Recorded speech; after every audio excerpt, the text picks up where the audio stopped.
I'd like to go ahead and call the Special Board of Education meeting for Monday, May 19th, 2025 to order.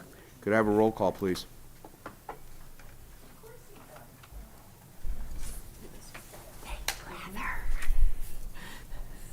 Miss Grisomkowski. Here. Mr. Dimick. Here. Miss Ryan. Here. Miss Dodd. Here. Miss Cotter. I'm here. I am present. Mr. Wiseman. Here. We have a quorum. We all stand for the Pledge of Allegiance. I pledge allegiance to the flag of the United States of America and to the republic for which it stands, one nation, under God, indivisible, with liberty and justice for all. May I have a motion to approve the agenda as presented?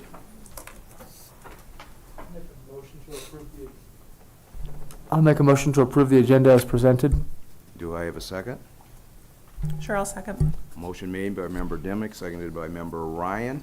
By a show of yeas, could I have a vote, please? All in favor? Yay? Yay. Yay. All opposed? Motion passed. Opposed? Yep. Public comments. Mr. McKenna, do you have any public comments? Yeah, I do. You got 3 minutes. And we're not going to talk to you after you're done. Then you're out. Yeah. Could I have a motion to go into closed session for the purpose of student reinstatement? I'll make a motion to go into closed session for the purposes of student reinstatement. Do I have a second? I'll second. Okay, motion made by Member Grisomkowski, seconded by Member Ryan. May I have a roll call, please? Miss Grisomkowski. Yes. Miss Ryan. Yes. Miss Cotter. Yes. I am a yes. Mr. Dimick. Yes. Miss Dodd. Yes. Mr. Wiseman. Yes. Motion carries. We are now going to adjourn into our closed session.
prior to our regular board meeting that's being held now at 6 o'clock, we were in closed session at 5 o'clock. We had a motion to adjourn the closed session with a second and a vote. Now I need to have a motion to reopen the special board meeting that was held at 5 o'clock. Do I have a motion? I'll make a motion to reopen the board meeting that was held at 5 o'clock. And do I have a second? Second. Could I have a voice vote? All in favor, say aye. Aye. All opposed? Now I have to go through the formality of closing the open meeting. And do I have a motion to close the open meeting, or the special meeting that was held at 5 o'clock? I'll make a motion to close the special meeting. And do I have a second? I'll second. All right, motion made, second. Could I have a voice vote? All in favor? Aye. All opposed? Now, we'll start our 6 o'clock meeting. I'd like to call the meeting to order. Could I have a roll call, please? Secretary Pastana. Yes, sir. Ms. Grzymkowski. Here. Mr. Dimick. Here. Ms. Ryan. Here. Ms. Dodd. Here. Ms. Cotter. Here. I am present, and Mr. Wiseman. Here. We have a quorum. Could we all stand for the Pledge of Allegiance, please? I pledge allegiance to the flag of the United States of America and to the republic for which it stands, one nation, under God, indivisible, with liberty and justice for all. Next on our agenda is the approval of the agenda. I would like to make one friendly amendment. I would like to move the items from, under Communications and Reports, items from the Board President to, under School Presentations, Johnson Elementary. So A would be now C, and everything else would be bumped up one spot. If there's no objection to that, could I have an approval of the agenda with the friendly amendment? I'll make a motion to approve the agenda with the amendment as presented. All right, motion made by Vice President Dodd. Could I have a second, please? I'll second. Second by Member Ryan. Could I have a roll call, please? Ms. Dodd. Yes. Ms. Ryan. Yes. I am a yes. Ms. Grzymkowski. Yes. Ms. Cotter. Yes. Mr. Dimick. Yes. And Mr. Wiseman. Yes. Motion passes. Next, we have Huron Valley highlights. I'm going to turn it over to our superintendent, Dr. Salah. Thank you, Mr. President, and I will turn it over to Ms. Rothler. Good evening. Educators across Huron Valley School District are constantly seeking innovative and creative ways to engage and inspire our students. Many of these opportunities come with a cost, one that is often supported by the Huron Valley Education Foundation. Joining me now are co-chairs of the HVEF, Denise Pastana and Dr. Nick Peruski, to tell us more about the important work of the foundation.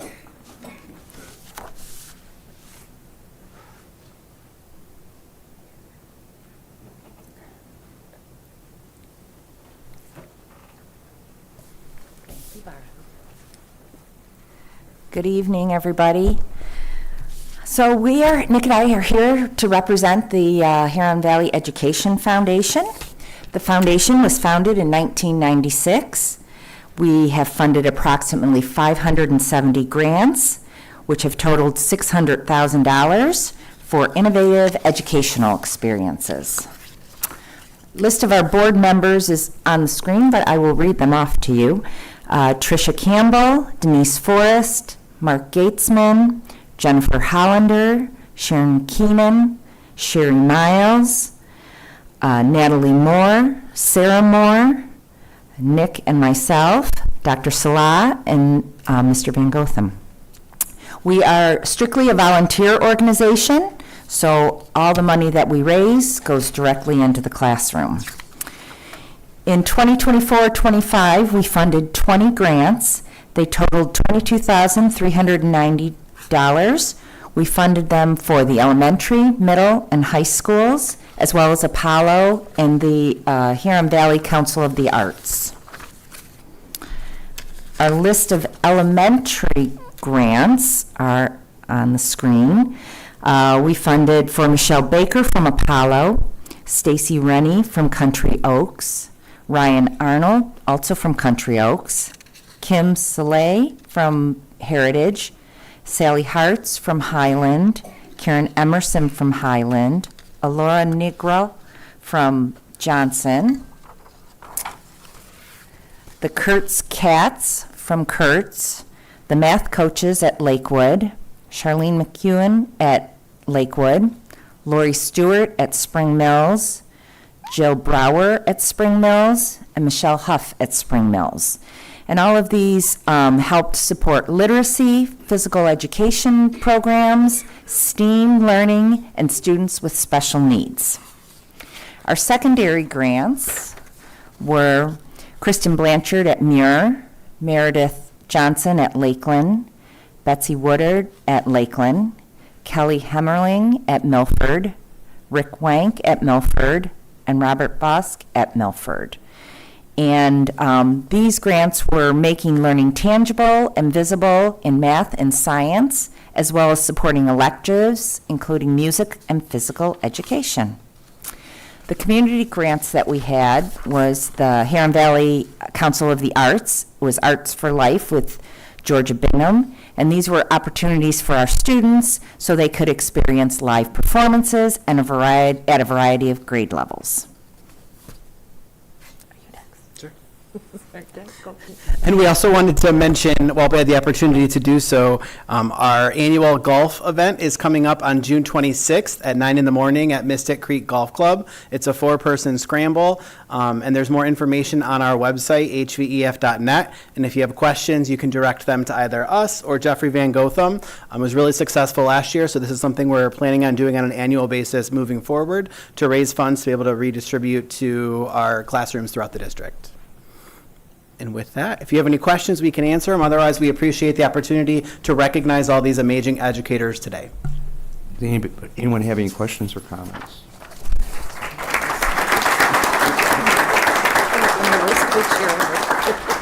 I just want to take a moment on behalf of the board to say thank you. We are very unique in the sense that we have community members that are engaged in the foundation. These are programs that are offered to our teachers, which in turn are offered to our students, that do not supplant existing programs, but really supplement opportunities for kids. And this does not come from the general fund. It does not come from the Huron Valley School District, but comes directly from activities like the golf outing and other activities that the foundation have during the course of the year that raise money so that you can say yes to those applicants. So we appreciate that and respect the work that you've done. So thank you again. Thank you.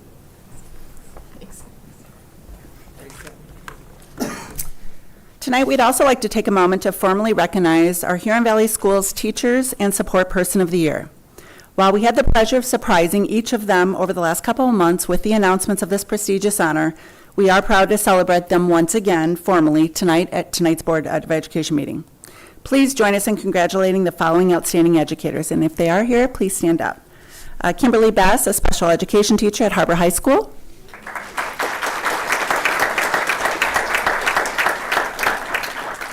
Kaylee Zimmerman, a teacher at Kurtz Elementary School. Samantha Samuels, choir teacher at Oak Valley Middle School, who was also honored as the Oakland County Teacher of the Year for middle schools. Now, Ms. Samuels is unable to be with us tonight as she is attending a professional conference out of town. But we also want to take this moment to recognize our Huron Valley School Support Person of the Year, Janice Cross, who is the working leader at Apollo.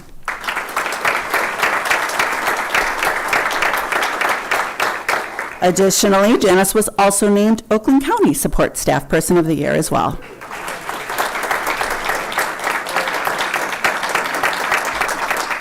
And again, these Oakland County is out of all support people throughout the entire county, as well as our educators. So for Huron Valley School to get 2 of those is quite an incredible accomplishment. So we are so proud, and such wonderful recognitions for these staff members who truly do so much for our district every day. If we can give them one more well-deserved round of applause.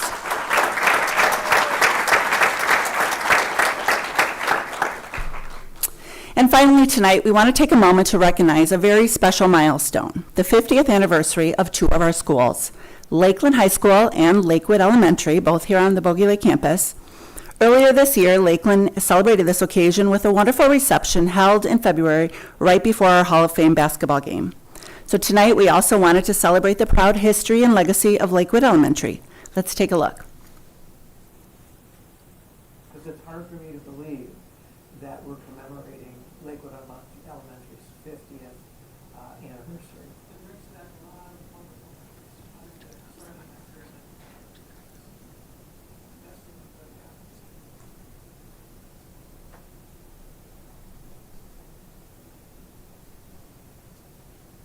The school wasn't completed on time. We had to split our staff among 3 different buildings. Part of the staff stayed at Johnson. Some of the staff went to Kurtz Elementary, and I, with some other staff members, went to Oxbow. And it was overcrowded everywhere you went. Finally, it was kind of like ready or not, here we come. At the Christmas break, the building was probably like 99% ready to go. And so we moved in before the Christmas holiday was over. We moved in before January. And that was really an exciting time for everybody to come together. The school was brand new, so everything was a new adventure. So this was my classroom for a number of years. Those beginning years were some of the best years of my career. They really were. We had a fantastic staff. It was a French school at that time, brand new, so everything was new to all of us and exciting. We didn't have a name. Our principal suggested that we have a contest. And so students and their families could, I think we probably dropped names in a box. There was a drawing, and a 6th grader in my class, Karen McEwen, was the winner. She lived in Lakewood Village, which is probably why she picked the name Lakewood Elementary. The original design of the school was quite different than what we see today. Because in the late 1960s, the early 70s, open classrooms were the trend, not just in Huron Valley, not just in Milford, but across the country. What is now the office used to be the art room, and the office used to be right behind here. But when they took me on the tour, I noticed that our mailboxes are still there because it was before computers, and when you got a message, it was in your mailbox. Teachers' lounge is still in the same place. We didn't have lockers. All of our furniture was on wheels. It's the same, and yet it's just updated. It's hard to think back, and being that I worked in the district for 25 years, thinking back and still seeing those buildings as they've matured and seeing the upgrades and the construction around it. We had a number of bonds go through to see its expansion. It is exciting. That's his sister Laura, and she's in the area. This is Fred's daughter, so the principal's daughter. Okay, it was in your class, how fun is that? It was such excitement to start at a brand new elementary school. The community was excited, the kids were excited, the staff was excited. I mean, they were the best years that I can recall. The beauty of those early years was that we built relationships that have lasted a lifetime. 50 years, it's hard to imagine what all is taking place in that. The friendships, both with students and your classmates, but also the teachers. I think it was because we were creating something right from the ground up. We were a success.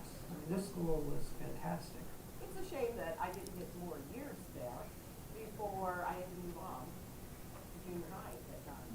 When I came to visit the school, because I hadn't been here so long, that it was really some emotional moments for me because it was just a flashback of wonderful years.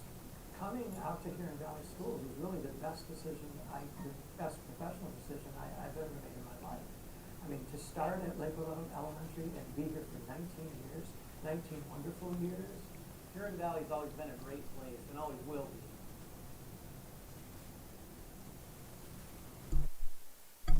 It's fun to look back like that. And of course, all the lovely hairstyles of the people 50 years ago.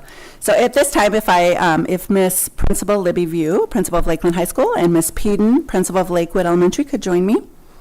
We have a few guests with us tonight who would like to commemorate this momentous occasion. First, if Board of Education Trustee Miss Lindsay Cotter can make her way up here. She has something for you.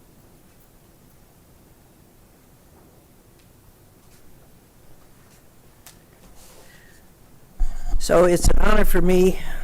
I want to thank our board president for asking me to make this presentation, because when these schools opened in Huron Valley, I was a new teacher over at Highland Elementary. Likewise, you saw Mr. Orsi, and Bob, I know, is hiding here somewhere tonight.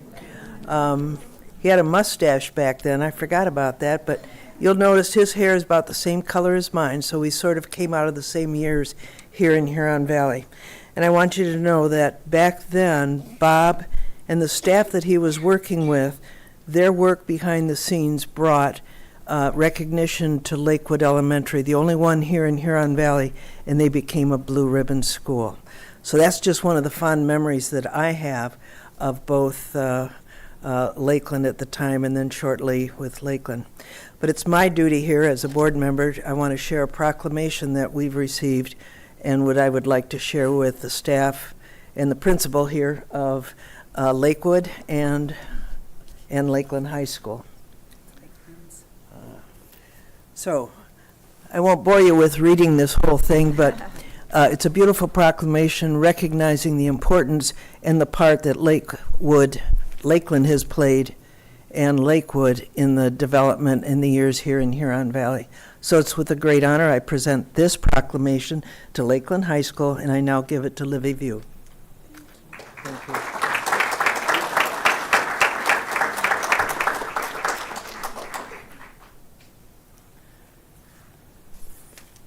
Heather?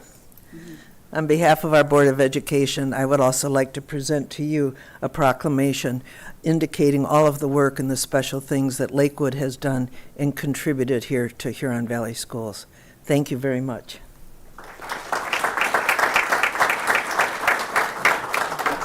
I'm done, right? Yep.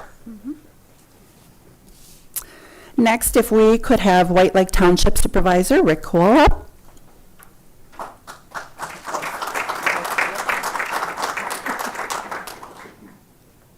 Good evening. Oh, 50 years. 50 years ago, there wasn't a whole lot out this way in White Lake Township. And the younger folks here are going to say, well, when I was here 50 years ago, there wasn't much here.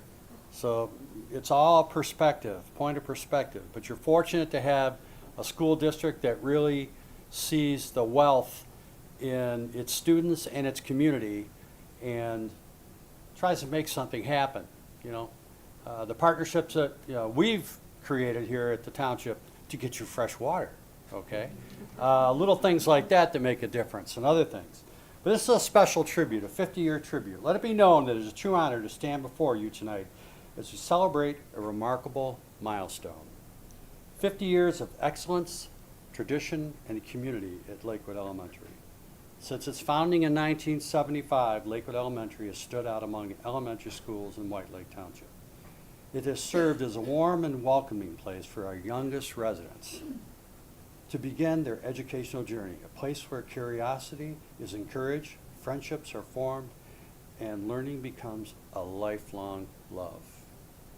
Students past and present have embodied the school's values, working hard, making friends, building strong relationships with teachers, and embracing the community in which they live.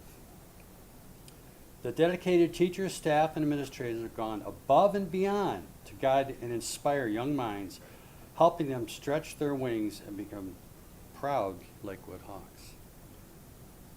This past year offered another example of strong partnerships between White Lake and Township and the Huron Valley Schools, as Lakewood and its entire campus were connected to the Township's water system. This collaboration reflects our shared commitment to providing the infrastructure and support our schools need to flourish. It's a testament to how our community comes together to invest in the future of our students and maintain the high standards of excellence Lakewood represents. Lakewood, not Ladywood, excuse me. One of the first questions when I run into people that become potential residents of White Lake Township is they ask me, how are the schools? Okay? And I'm very happy to say the schools are excellent. And they're well thought out. And for the time that this campus was built, somebody was really using their beaner because they put all the schools in one spot. Now, I know if you ask any parent when they come to pick up or drop off, they're not going to respond that way. But I'm going to tell you, as a public safety director and the supervisor of the township, and as a resident, having it all in one spot means it's a little easier to keep an eye on, which means we keep everybody safer and economies of scale. We also take this opportunity to recognize the unwavering support of parents, alumni, and community members who over the decades have championed the mission of Lakewood Elementary. Your involvement and dedication have built a strong foundation on which this school continues to thrive. As we celebrate these 50 extraordinary years, we also look ahead with hope and excitement for what's to come. A future filled with promise, progress, and continued success. This special tribute, therefore, on behalf of White Lake Township, it is my privilege to present this proclamation in recognition of Lakewood's Elementary's 50 years of excellence, signed by myself and the entire Township Board. Congratulations on your 50 years.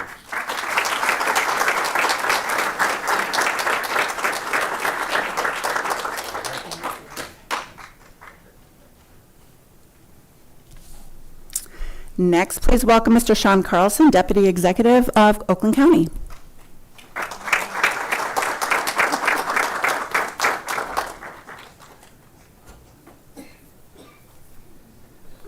Well, first of all, let me say, wow. I was on this board for 14 years. I was always asking for new seats and new digs, so you guys did it. So it was great to see this. I haven't been back here, I think, in 29 months, so it's great to see you all and great to be here. Sean Carlson, Deputy County Executive here, and I want to say congratulations to both of you. And we have Challenge Coin in Oakland County. I'm not sure where they got that idea, but I want to present this to both principals here. So.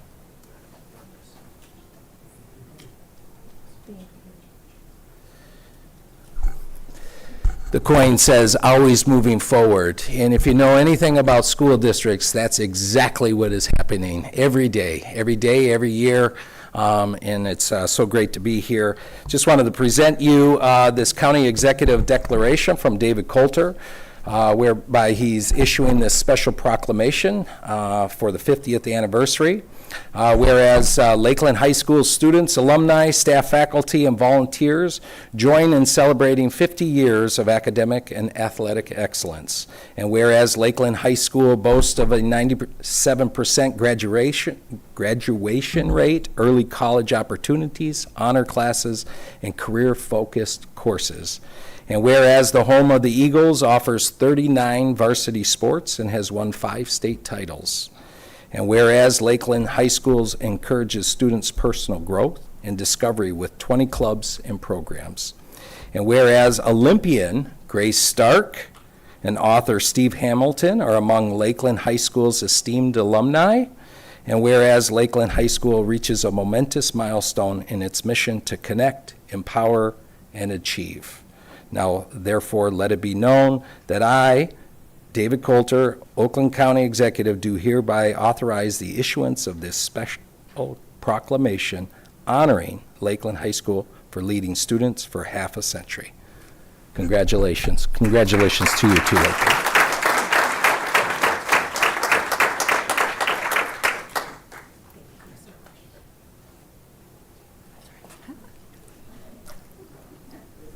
And finally, we are also joined by Annette LeBaron, representing Senator Jim Runsted's and State Representative Matt Maddox's offices. Could I have sat any further from the podium? All right, so Let me get something. yeah, that would, actually, if they You could just wanna stand get right to it? here. Perfect. You're Lakewood Elementary, right? Yes, ma'am. All right, come stand right over here, because I'm not doing this alone. So my name is Annette LeBaron, and I'm the District Director for State Senator Jim Runstead. He could not be here, so he wanted to make sure somebody from his office represented his presence. And I am very curious to find out, in the room of the adults, how many attended one of these 2 schools, showing your raise of hands? Just curious. Oh, really? We only have 1. Oh, my goodness. I was expecting to see some more hands go up. Anyways, he just has a short statement that I'm going to read here. I'm not going to read all this stuff, so don't be frightened.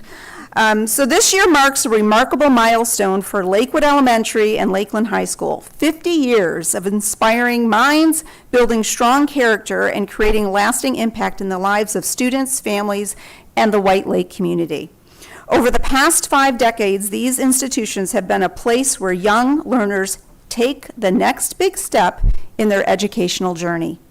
Your legacy is felt throughout our community.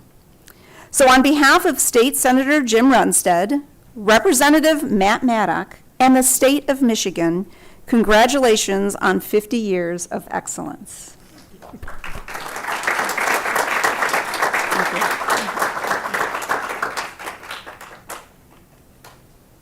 Thank you, guys. Congratulations. And before we let them take their seat, if there's anybody from the board that has any questions or comments. Any comments from anybody on the board? The question was raised, raise your hand to tell us how many of you graduated from Lakeland. There weren't very many people that raised their hand, but I will tell you, looking down we have a parent of a graduate of Lakeland High School. We have a parent of 1, 2, 3 students, right, from Lakeland High School. And I have 3 young adults that have graduated from Lakeland High School. So you can see Lakeland High School is well represented. I will also say that, and I know many of you have heard me say this, our community is very special. It's a community that provides a lot of opportunities, not only for adults and community members as a whole, but for our students. I have all my 3 graduates. They've all moved back in this area, and now they're raising their families here, and that's very common because of the quality of life that's provided to our young people, not only through our schools, but through our community. So thank you very much for the job that you all do every day for our students and our community. It's well respected, and I don't know anything else other than saying thank you. Let's give our principals another round of applause and all of their staff members that are here. And before we leave, I just wanted to publicly thank Mr. Bob Orsi for his knowledge, his history of our district and this campus. And of course, thank you for allowing us to film you. I know that was not your favorite thing to do, but we certainly appreciate it. So if you can give a round of applause to Mr. Orsi. And that was quite a mustache he had back in the day, huh? That's awesome. All right. Next, we have, Dr. Salah, I believe we have some school presentation. Yeah, I'd like to introduce the proud principal, Mr. Smith, to the podium, who's going to introduce Johnson Elementary School and as they do their presentation. Thank you for being here.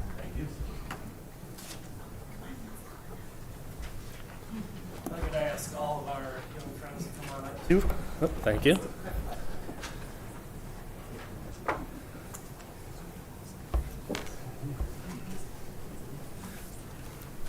So, these are some members of our amazing Kindness Club at Johnson Elementary. We want to start off by saying thank you for the opportunity to be here tonight.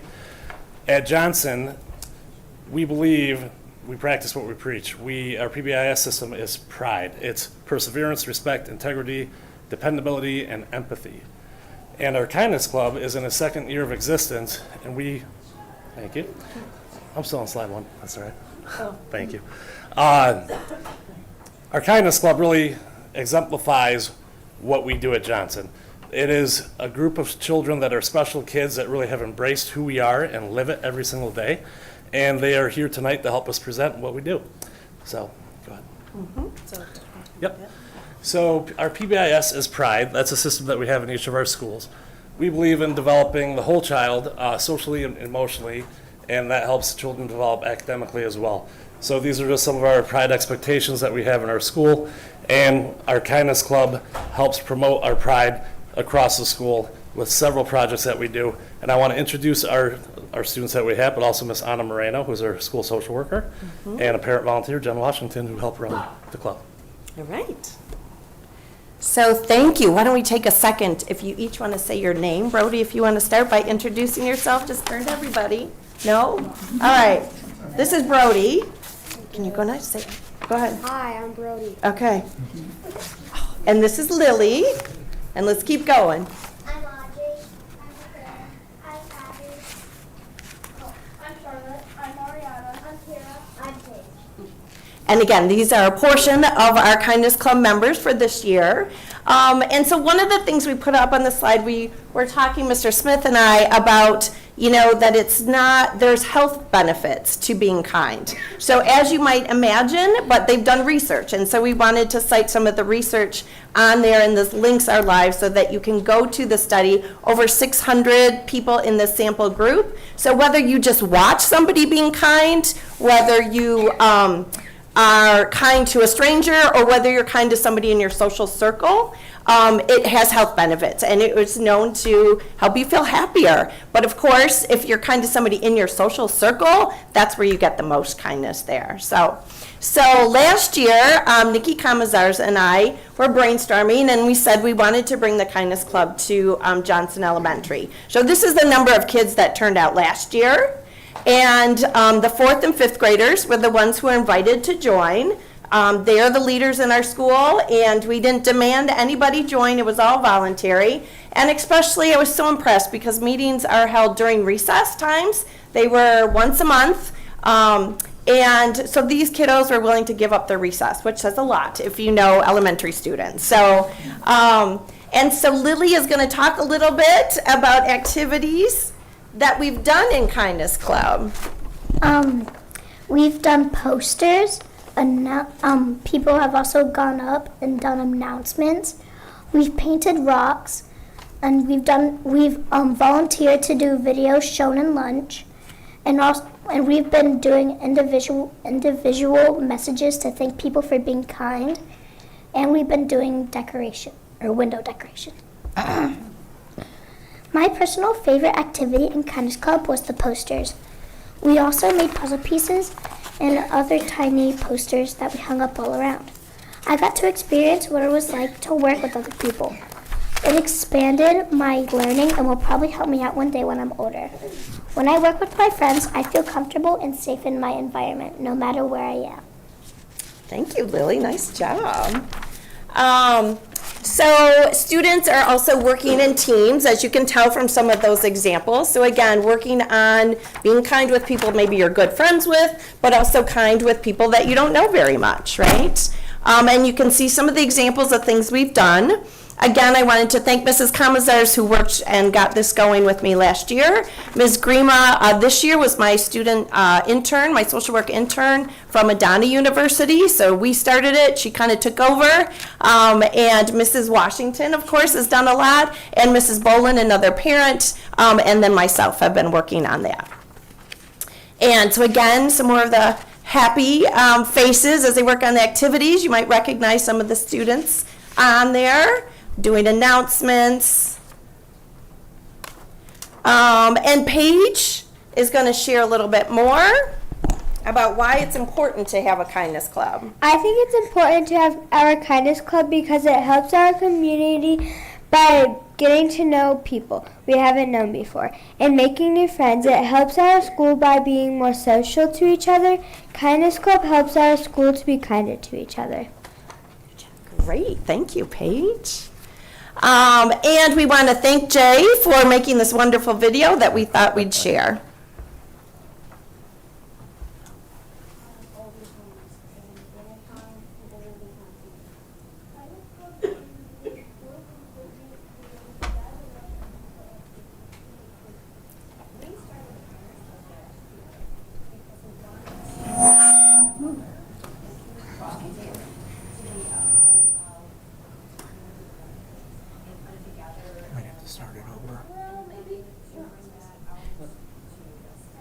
Let it go?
again, thank you to Jay for that, and I love that now all the videos that are made, you can see on the YouTube channel. Before it was hard, they were just on Facebook, but now I can access them easier, so it's fun to see these clips around. So this is this year's Kindness Club, and now I'd like Kira to come up. So the website here is ways to be kind at work, at home or at school. The C also shows how to be kind anywhere you go. The student summer challenge is ways to be kind in the summer, and you can bring it in at when we come back to school in the fall. We were wondering if we could pass out these worksheets, basically how to be kind at anywhere. So we're asking board members and everybody up there, if you'd like to be a part of our Kindness Club, there's a page with suggestions here. So they're going to come, pass them out. And we would love to have you be part of our Kindness Club.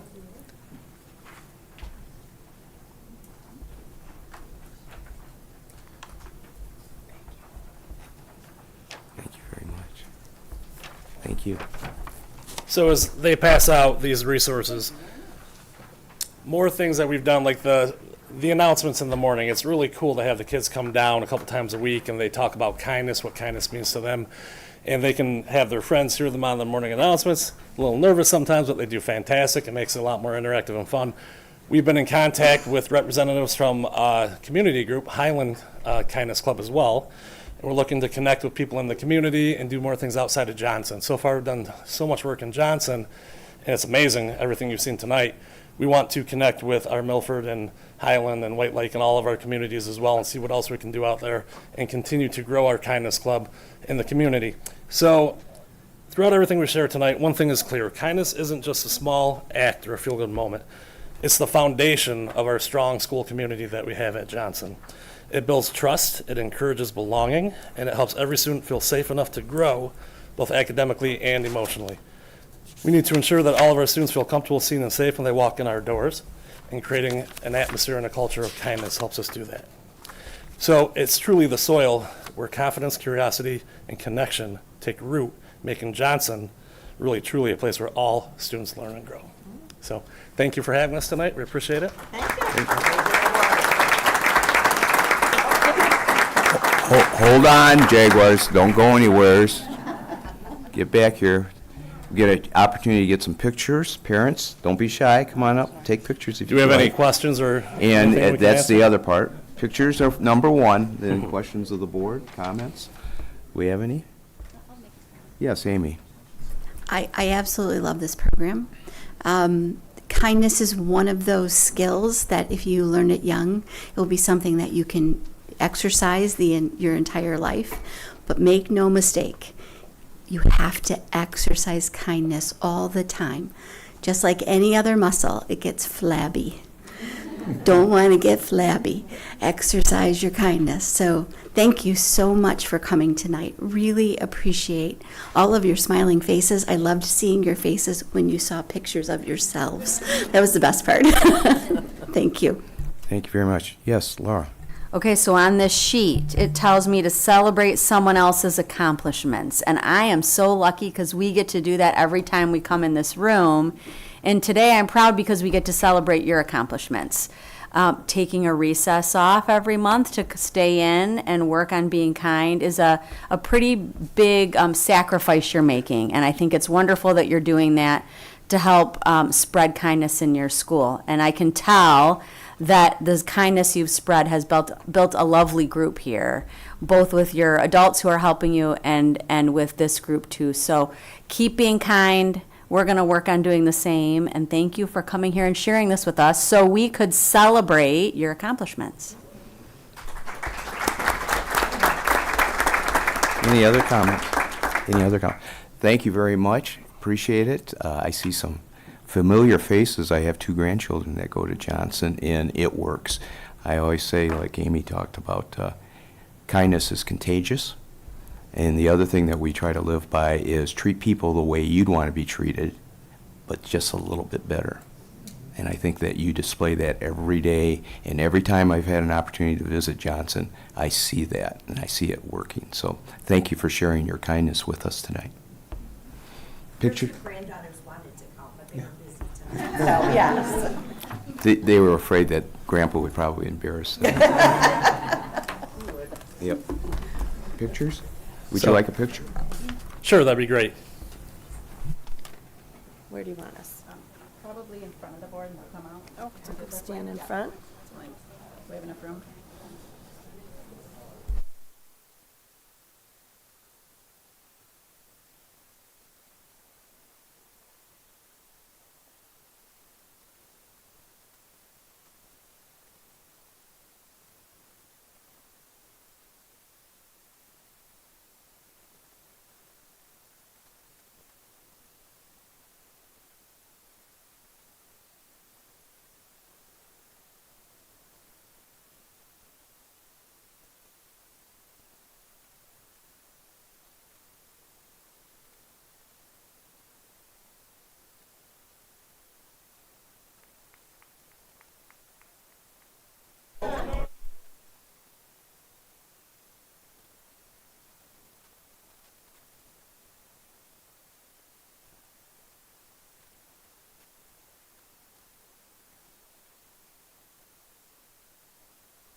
Boy, nobody took me up on that offer to stay. All those Johnson students left. They were fast. They were pretty quick. Yeah, they were really quick. But they were kind. They said thank you, that they were allowed to leave. Thank you. Huh? Good way to say it. Oh, yeah, very much. So with that, we made that friendly amendment. A couple things as it relates to items from myself. One, as usual, as a school board, we appreciate the members of our community who share their public comments during the designated times during our meeting agenda. This is an important opportunity for the Board of Education to hear from the community. However, it is not a time for a two-way communication.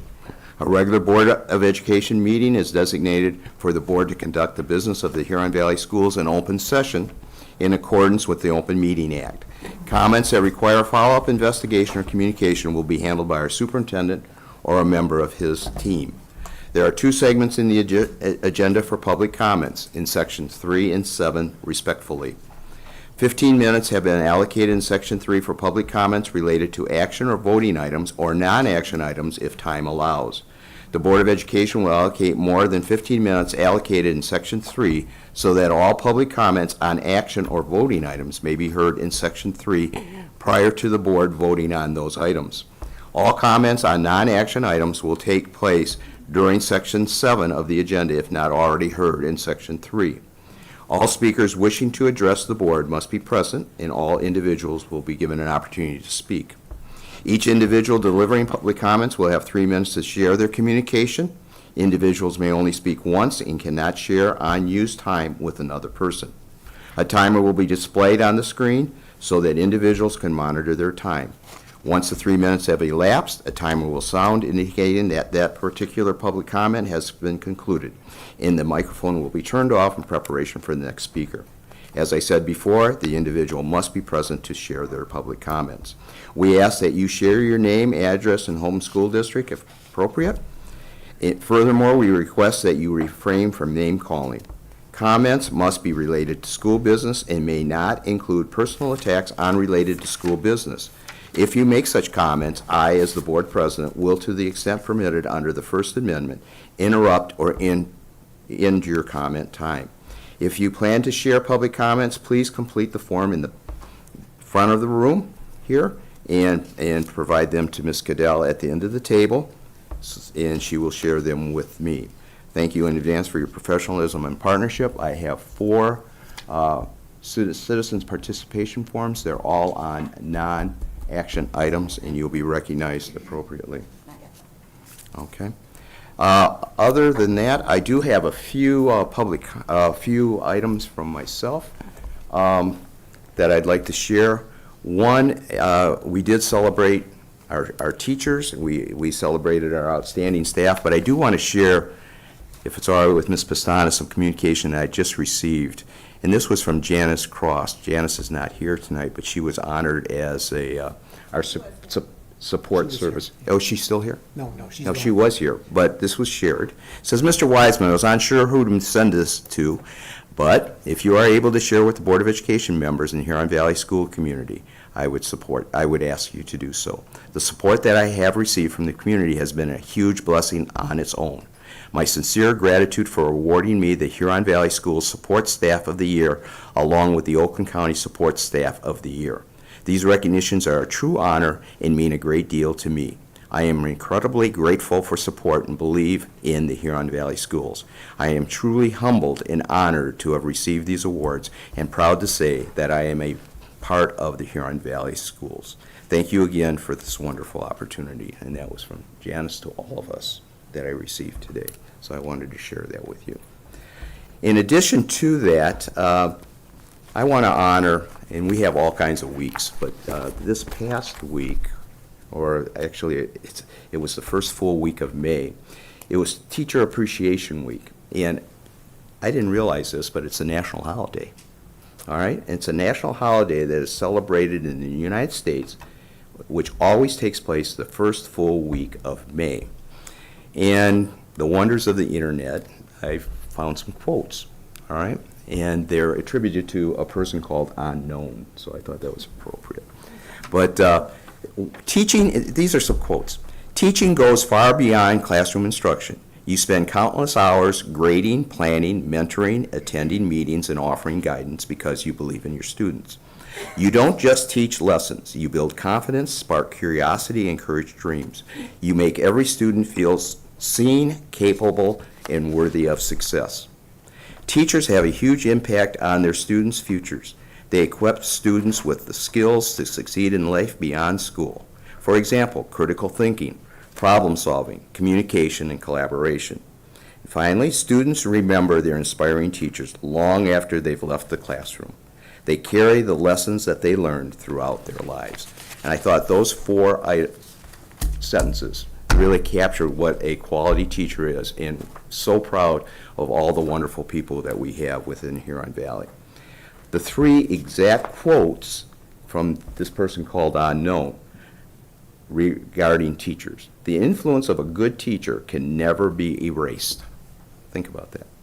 Good teachers are the ones who can challenge young minds without losing their own. I laughed about that one quite as an old teacher. To survive as a teacher, you need 3 bones. Think about that. 3 bones. What are they? A wishbone, a backbone, and a funny bone. Those are the 3 things. So I just wanted to spend just a couple of minutes on behalf of the entire board really showing our appreciation for the people that do the hard work, and that's our teachers and our staff. And I think Janice also is such a big part of that, because it's everybody that is part of the Huron Valley team that makes a difference. Whether you're in the classroom, whether you're supporting as a social worker, psychologist, a bus driver, custodian, central office, and I've probably forgotten a few. But everybody is all about one thing, and that's the success of our students. Since our last board meeting, we've had a number of activities that your board has been involved in. We've had Milford Honors, we've had the Elementary Art Show. As I said before, we honored Janice Cross over at Apollo. We had our senior breakfast at Lakeland earlier in the month, where parents of our graduating leaders had an opportunity to be introduced to all of us, and the parents were invited to help celebrate. So those were some things that we did. We had some significant focus groups as it relates to our new middle schools, and we as a board always want to thank our community for their support about a year ago, because our new middle school and our 2 new middle schools wouldn't be a reality if it wasn't for your support. But we've been very focused on getting input from our end users, our teachers, and our that are actually what we're building those schools for, and getting a lot of input from them as we move forward. And today we had the honor of every year we have a leadership breakfast, and our Board of Education invites students from our 4 high schools. We had it here today at Lakeland, and it was just absolutely wonderful listening to our seniors talking about what they thought was the item that they remembered the most about high school that they could share. And they shared them with us, and I'm not going to share with you what they shared with us, but it was very enlightening to hear them. We also asked them, quite frankly, I think it was Lindsay that said, it's kind of like an exit interview. We really wanted to hear from our students after all of these years what was really good about Huron Valley, and what were some things that, boy, I wish, I'm really excited about graduating, but boy, if I only had this opportunity or that opportunity. So it was very, very insightful, and I know those board members that were here will share those items with Dr. Salah if they haven't already done so. So it was very, very interesting. In fact, one of the things that made me feel really old was I started in retrospect thinking about those seniors that were sitting there. And when I became a board member, and that was back in 2016, I became a board member here to represent the community. Those students that we had breakfast with were 5th graders. They were in elementary school, and now they're graduating. So you just think about that. So I don't know if that's a good thing or a bad thing, but kind of in retrospect, I had to kind of figure out, boy, what grade were they in when I first started being on this school board? And really, quite frankly, all the wonderful things that have been accomplished and the opportunities. And over the next few weeks, we're going to have a lot of different things. One of the things we told our seniors today, please be safe, make right decisions. We have the proms coming up, we have graduation coming up. We want to celebrate. I know they're excited about graduating, I think a week from Sunday. We have 3 high schools that are going to be graduating, the IA, the Milford, and Lakeland, and then the following week, we're going to have our Harbor High School graduation. So we have a lot of things going on. We also have some honors. We've already attended, as I said, the Milford Honors. We have the Lakeland Honors coming up, and we have the Harbor High School Honors coming up. So we have a full plate, but this is a great time to be a board member, a great opportunity for us to celebrate our young people. And as we always talk about, every year is another generation of students that are going through our schools, whether they're a 1st grader who's coming to become a 2nd grader, or a JK student becoming a kindergartner. These are great times to be on the board and be part of our communities, and they represent us quite well as a community. So that's pretty much all I have to say, but it's a little bit longer than what I normally, but there's a lot of good things going on. So I'm going to turn it over to our superintendent, Dr. Slav. Thank you, Mr. Wiseman. You covered a lot of ground there, so I'm not going to repeat what you shared, but I also want to just congratulate our seniors. It's been a tremendous school year. I know May 23rd is their last day, and I see the nodding of the head, 4 days. So there's a lot of excitement about wrapping up a successful high school career. Really proud of our seniors. I know they've worked very hard to get to this position in their lives, and I'm really excited to see what the future holds for many of our graduates. I'm also looking forward to graduation day, as I know many of our young people are as well. So I wanted to congratulate our seniors. I also have the privilege of introducing a couple of folks here to the Huron Valley Schools, and I wanted to do that for the board formally, as well as our listening audience, those who are watching at home, all three of you out there that are tuned in this evening. I'm going to start off by just reminding our community and reminding our board that back in September, I proposed a goal, which was to bring in a third party to evaluate our student support services. And the board agreed that that was a goal that was worthwhile. And so we spent some time over the course of this school year really collecting some information, some feedback, looking at the rules that govern our special education programming from the state of Michigan as well as the federal government. And back in January, we received a number of recommendations. There were actually 8 in total. And the very first recommendation related to our district-wide systems for communication, and in particular, the structure of our student support services. And one of those recommendations was to consider restructuring our student support services department. And so we, in fact, spent quite a bit of time looking at other school districts with similar demographics, similar student enrollment sizes, and we made some decisions around the best way with which we could support our special needs students across the district, not only in the immediate future, but in the long term.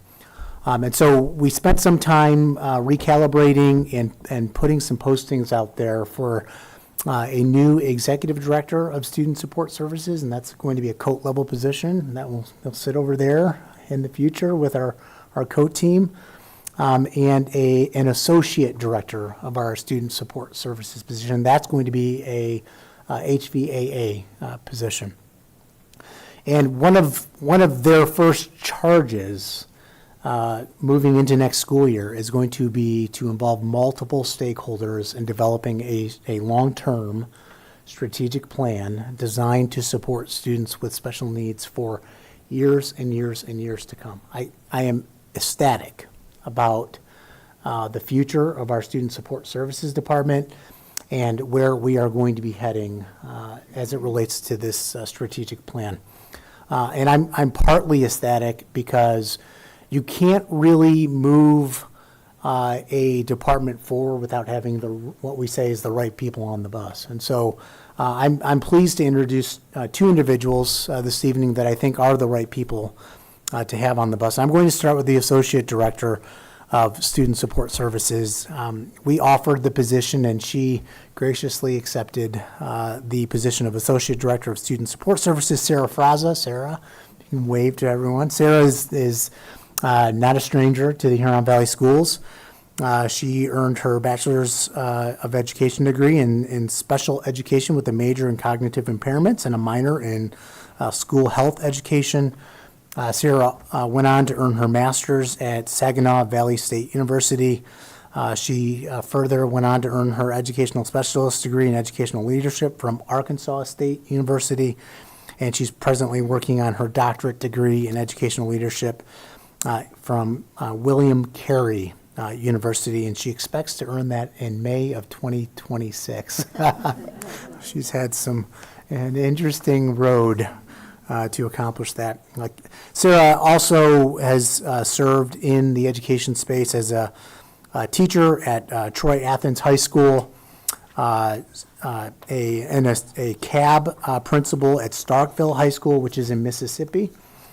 She came back home, and we were fortunate to hire Sarah as an assistant principal at Oak Valley, and she currently is serving as principal at Oak Valley Middle School in a transition year, which is not an easy feat, and she's done a fantastic job.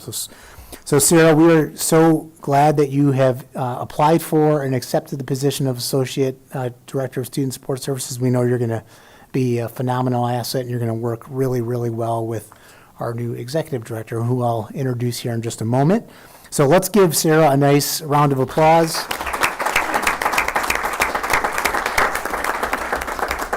And Sarah, I would invite you to the podium just to share a few thoughts and remarks.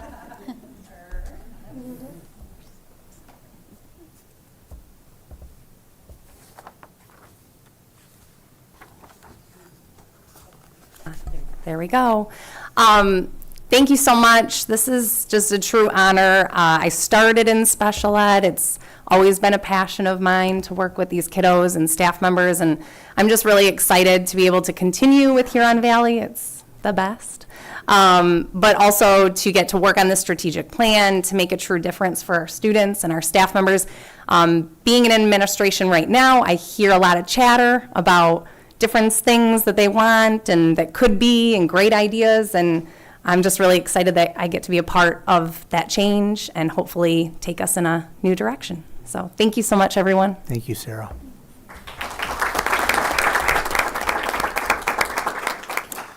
So also this evening, I have the privilege to welcome home Mr. Todd Kalmbach. Todd is a former Huron Valley Schools employee. Todd began his education journey at Madonna University, where he earned a Bachelor's of Arts degree in Social Studies and History. He earned his Master's of Arts in Teaching with a Learning Disabilities endorsement from Madonna University as well. Todd then went on to earn his Education Specialist degree in Administration, and he recently secured his Michigan Special Education Supervisor endorsement, which is a requirement to be a special education administrator. Todd also started his career in teaching as a resource room teacher, actually at Lakeland High School, this very building that we're sitting in. He spent some time at White Lake Middle School as an emotionally impaired, self-contained teacher. He has more patience than anybody I know. And a special education teacher consultant and testing coordinator also at White Lake Middle School. And he left us as the assistant principal at White Lake Middle School and went over to Livonia Public Schools, where he served as the student services coordinator, which is basically in their special education department. So I am super excited to welcome Todd back to the Huron Valley Schools. When I sent out an announcement sharing that Todd had been offered and accepted the position, I heard such positive accolades from the entire school community. I think, Todd, people are really excited to see you come home, and I just am ecstatic to see what you and Sarah will do leading the Student Support Services Department and engaging in the strategic plan process next year. So welcome back. We're excited for you, and I would invite you also to the podium to share a few comments, and let's give Todd a round of applause while he's making his way.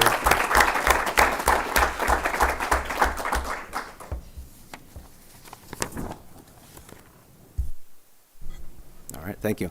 Thank you very much for the kind words, Dr. Salah, and for your leadership and mentorship over the years. I only had 2 years with you at White Lake Middle School, and those years, believe it or not, my first years as an assistant principal were the COVID years, so extremely challenging and difficult. And then I went on to my time in Livonia Public Schools to be very fortunate to come back, but I'm so proud of where Huron Valley is today. For example, the buildings look beautiful, all the tough decisions that have been made along the way, but I will share that, still have a lot of friends in Huron Valley Schools, a lot of great people around, and when I reach out to everybody in Huron Valley, they're just so proud of where we are going and where the district is headed. So I want to go back to a quick story. Literally about a year ago, a former student of mine, when I was at White Lake as an assistant principal, invited me to celebrate with him at Harbor High School at the graduation.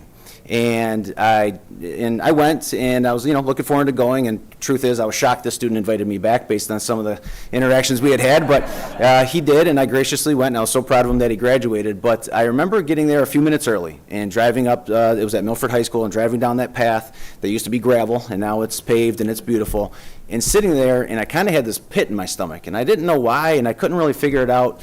And then we went through the ceremony and the graduation, and it just reminded me of all just the good things that we've seen tonight with the presentations and just the great people in Huron Valley. drove home that night and I told my wife, I'm like, it was awesome. It was like I never left. It was kind of just reconnecting with a lot of old souls and just great people. And then the next morning I woke up and I vividly remember telling my wife, I'm like, if there's another opportunity in Huron Valley, I'm going for it. And I don't know when that may happen or if it may happen, but here we are a year later, and I'm, just so happy to accept this this role. I know it's a huge role. This work will not be taken lightly whatsoever. It's extremely, extremely important. And I do want to thank a couple other people, just while I have a minute.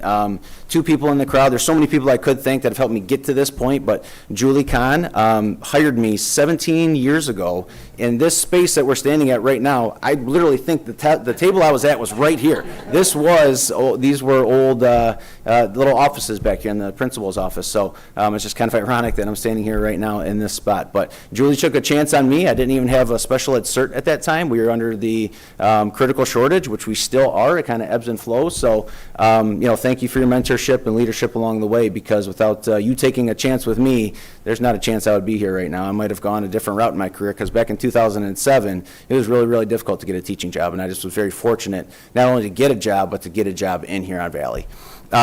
Deb Spur also is in the audience tonight. I want to thank Deb. She literally taught me how to write an IEP. She taught me during the day, and then I worked on my master's at night. So again, I could stay up here for hours and talk about how excited I am, but I will save all this energy for the amount of work that we need moving forward, because I know there's a lot of work that needs to be done. So board, thank you. Dr. Sloth, thank you. Team, thank you. I'm looking forward to working collaboratively with you and with Sarah as well. Many, many hours and a lot of work coming forward, but I'm just honored to be here tonight. So thank you very much, and looking forward to sitting here for many, many months and many, many years on that. So thank you.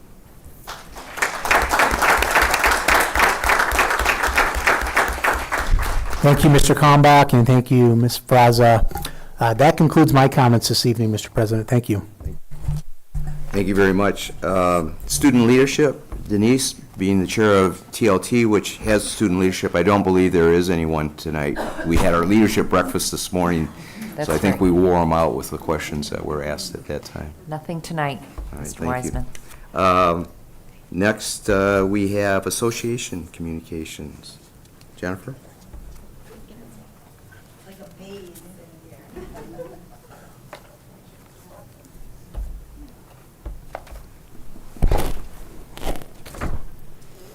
Good evening.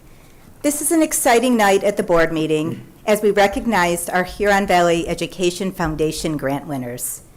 It is always a highlight as we hear about their creativity and innovation of the grants that have been given out this year.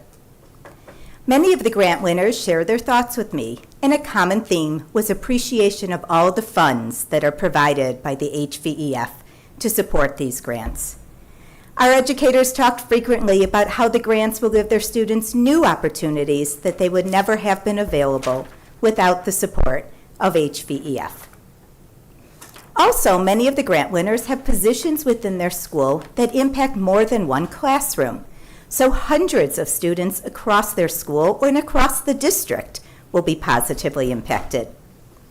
For example, as elementary tech integrators, both Stacy Rennie and Lori Stewart's grant purchases will be used by all the tech integrators at each of our elementary buildings.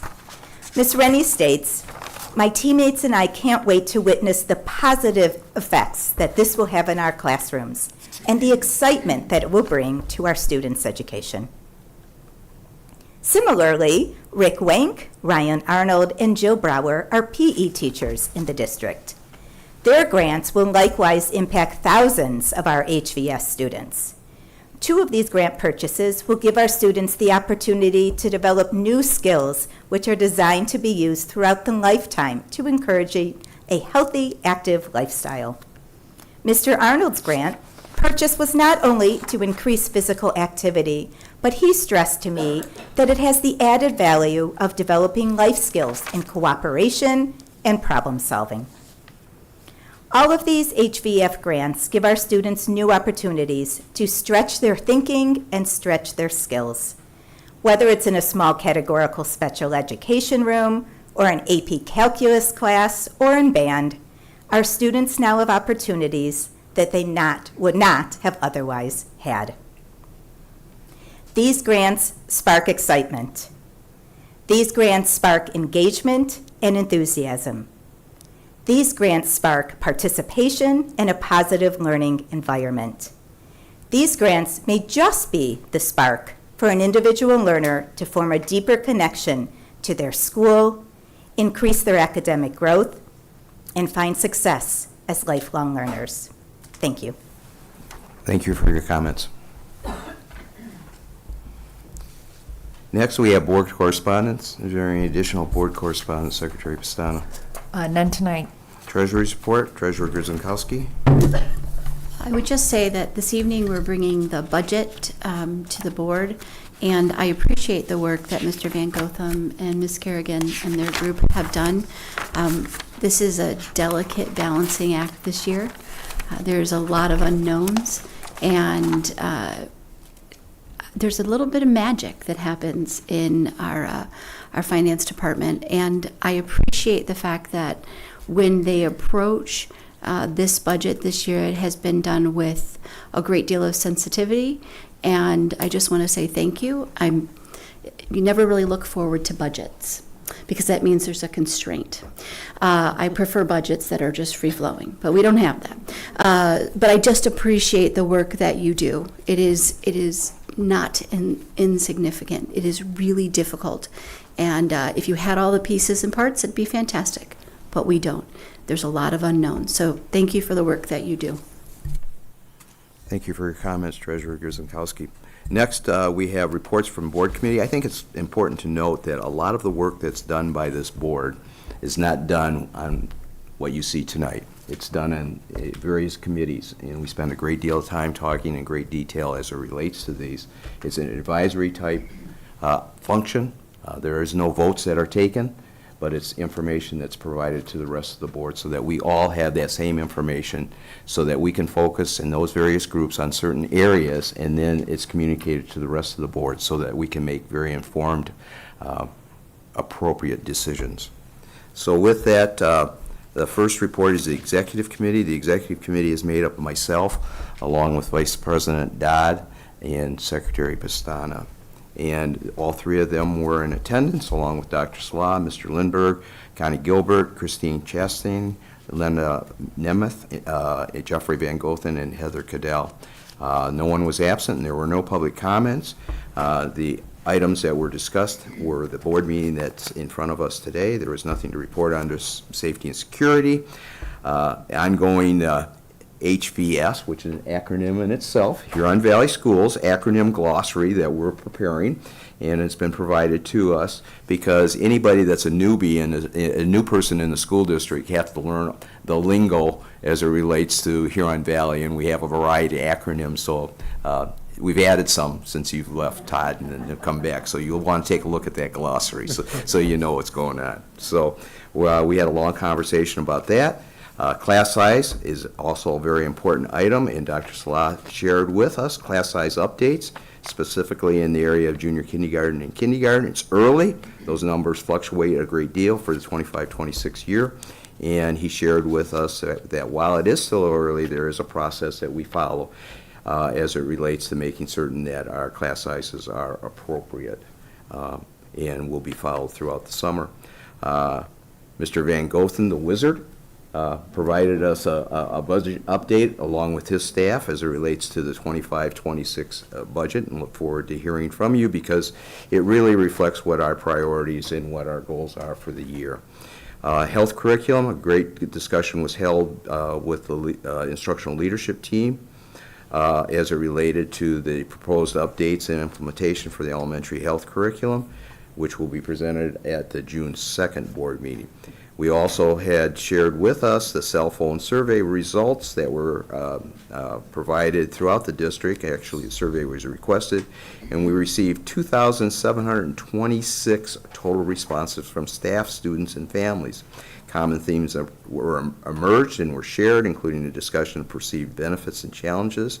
The next steps include sharing the survey results with the building administrator and presenting this information as it relates to the survey at a future board meeting. We adjourned at 3:30, and our next meeting will be held on Tuesday, May 27th at 1 o'clock. So with that, TLT, Teaching, Learning, and Technology Committee report. Ms. Pastana. Teaching, Learning, and Technology met on April 29th at the Administration Building. The meeting was called to order at 4:06.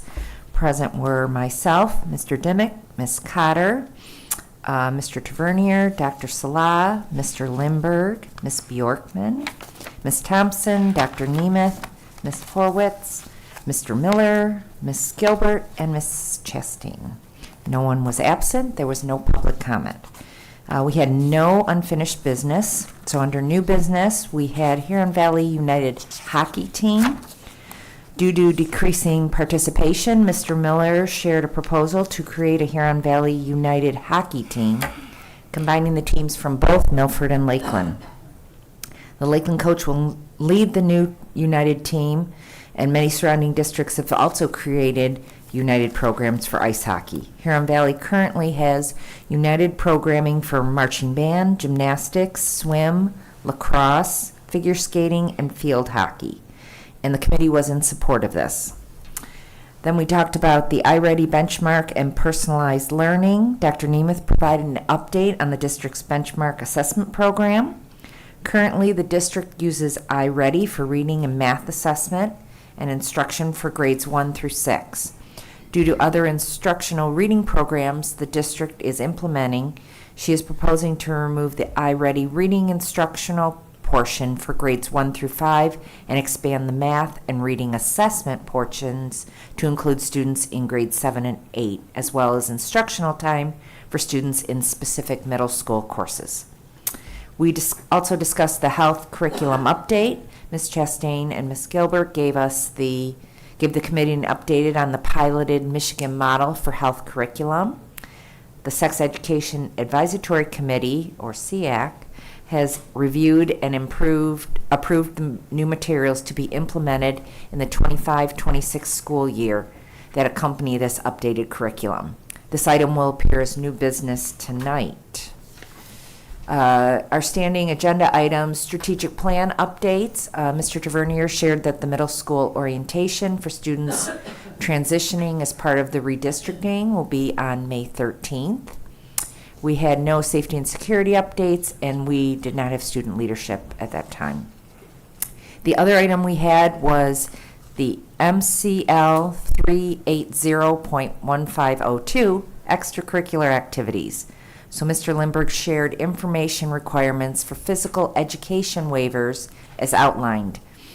Currently waivers are offered for participation in 4 seasons of marching band, and the district is considering extending this for students who participate in 4 seasons of Winter Guard or Winter Drumline.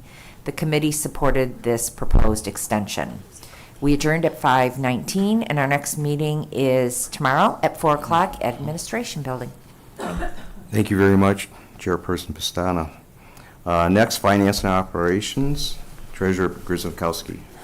Finance and Operations met on Wednesday, May 14th at 9:05 at the admin building. Present were Mr. Wiseman, myself, Mrs. Cotter was there on behalf of Ms. Ryan, Dr. Salah, Mr. Van Gotham, Mr. Lindberg, Ms. Gilbert, Ms. Chastain, Mr. Reby, Ms. Kerrigan, and Ms. Maruskin. We did not have any public comment.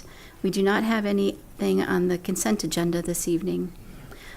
With respect to unfinished business, this evening we are bringing the 2025-2026 Oakland Schools ISD budget.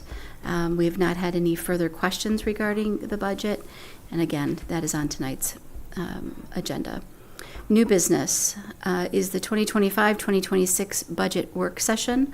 Mr. Van Gotham presented, summarized, and discussed in detail the proposed HVS general fund budget. Also included were budgets for the special revenue funds. He answered questions from the committee, clarifying and backing up the reasoning behind the estimates.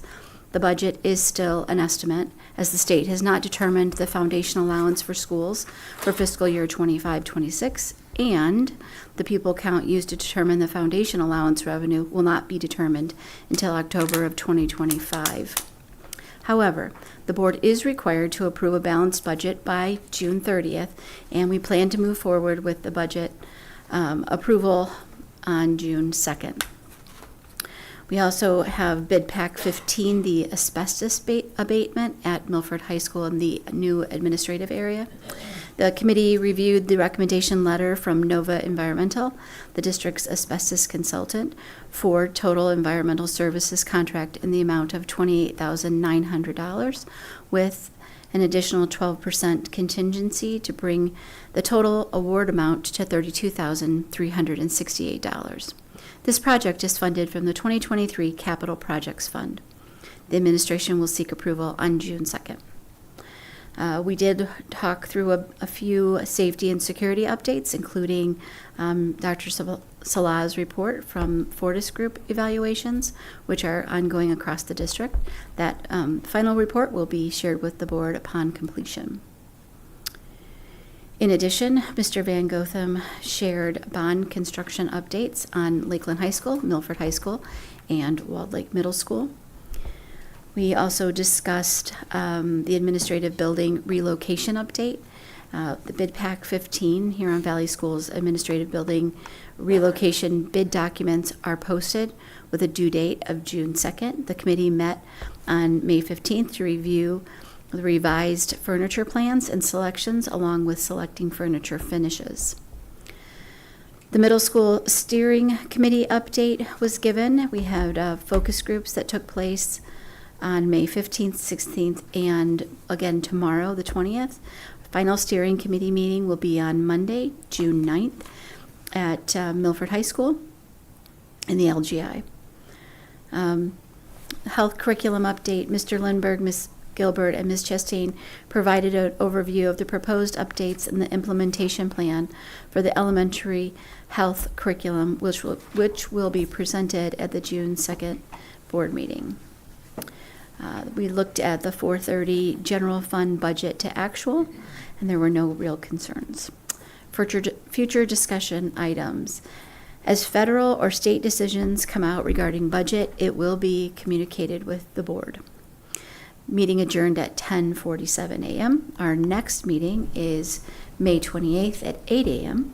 And as always, I hope to see you there. Thank you. Next, Vice President Dodd, Communications, Marketing, and Legislative Committee. Report. Yes, our last meeting was on April 29th at the Administration Building, called to order at 2:40.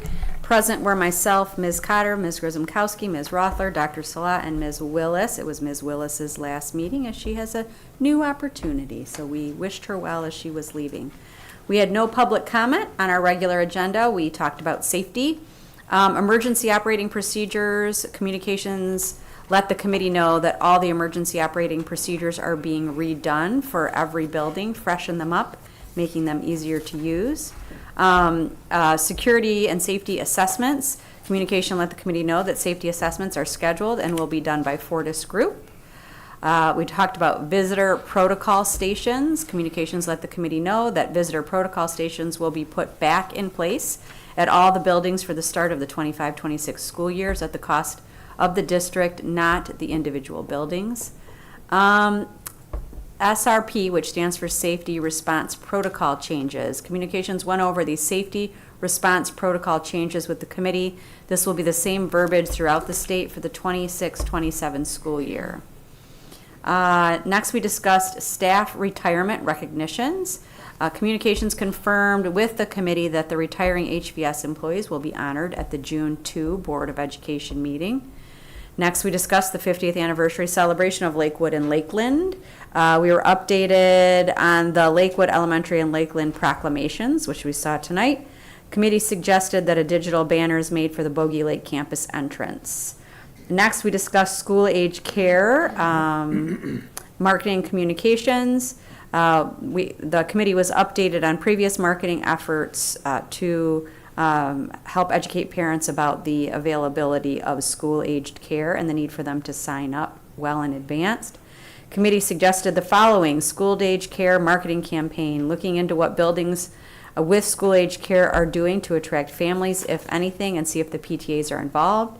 Create digital interest form that's quicker and easier to submit, and invite Jen Kidd and Lynn McKim to the next meeting to discuss other options.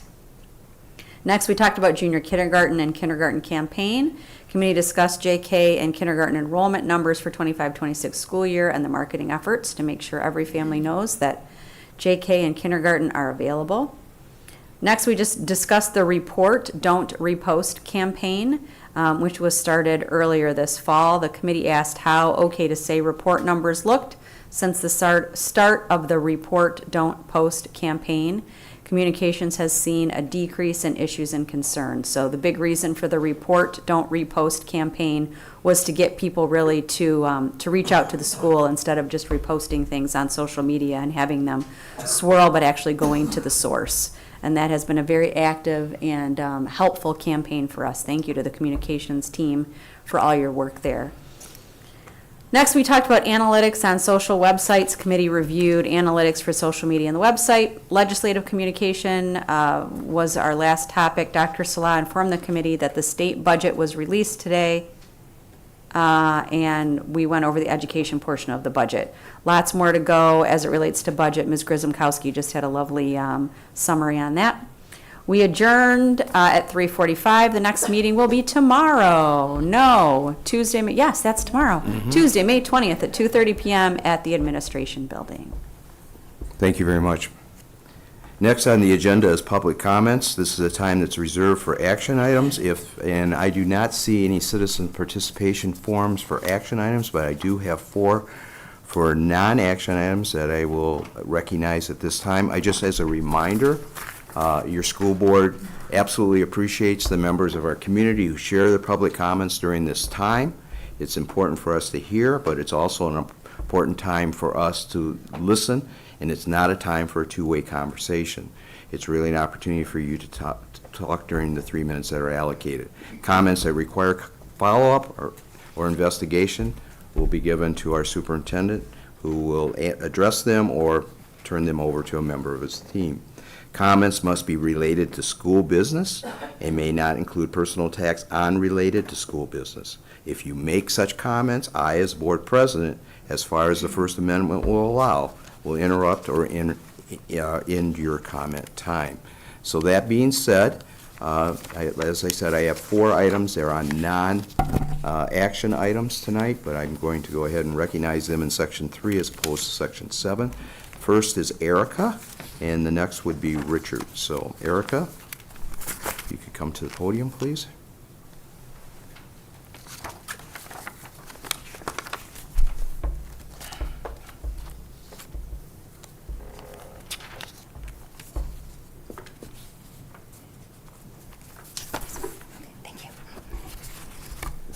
Hi, everybody. My name's Erica, Huron Valley Schools. I stand before you today with a heart both heavy with sorrow and uplifted by admiration.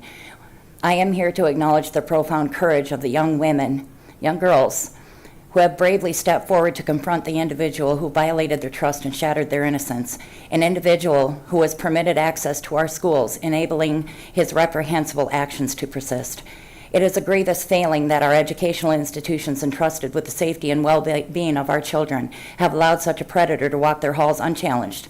The inaction and negligence displayed have not only facilitated continued abuse, but have also betrayed the foundational duty and care owed to every student. This is not an isolated incident. Numerous reports have surfaced nationwide highlighting systemic failures where schools have inadequately responded to allegations of sexual harassment and assault, leaving students vulnerable and unprotected.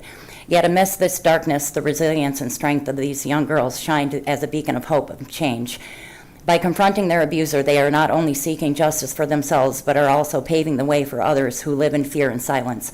Their actions resonate beyond personal vindication. They serve as a clarion call to all educational institutions to uphold their moral and legal obligations to protect their students.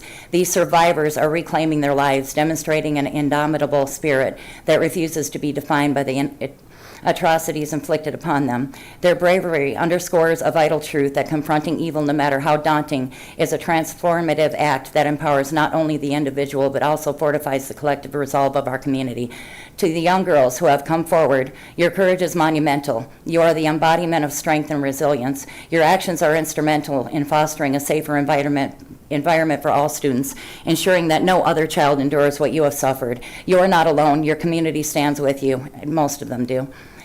supports you and is committed to enacting the changes necessary to safeguard our schools. Let this moment be a catalyst for introspection and reform. May we as a society reaffirm our commitment to protecting our children, holding accountable those who fail in their duties, and creating educational environments where safety and respect are paramount. As you all know, Doherty was charged 6 counts of CSC in the 2nd degree. These girls are not healed, and now they have to go through yet another principal at the school. I don't know what you guys are doing wrong, but you need to do something for them. They're little heroes. They had to testify in court. My daughter had to stare at this man and testify in front of 30, 40 people. She is a hero in my eyes. I don't know what you guys think about her. She doesn't know what you think about her. I have never seen a child so excited to get into a new school, scared to death, but excited at the same time. She is wanting to run away from Spring Mills. And you were right, teachers, the embodiment of students. A good teacher will teach you well, and a child will carry it on forever. Unfortunately, my child has something different to carry on for the rest of her life. Thank you. Next, Richard, followed by Lindsay.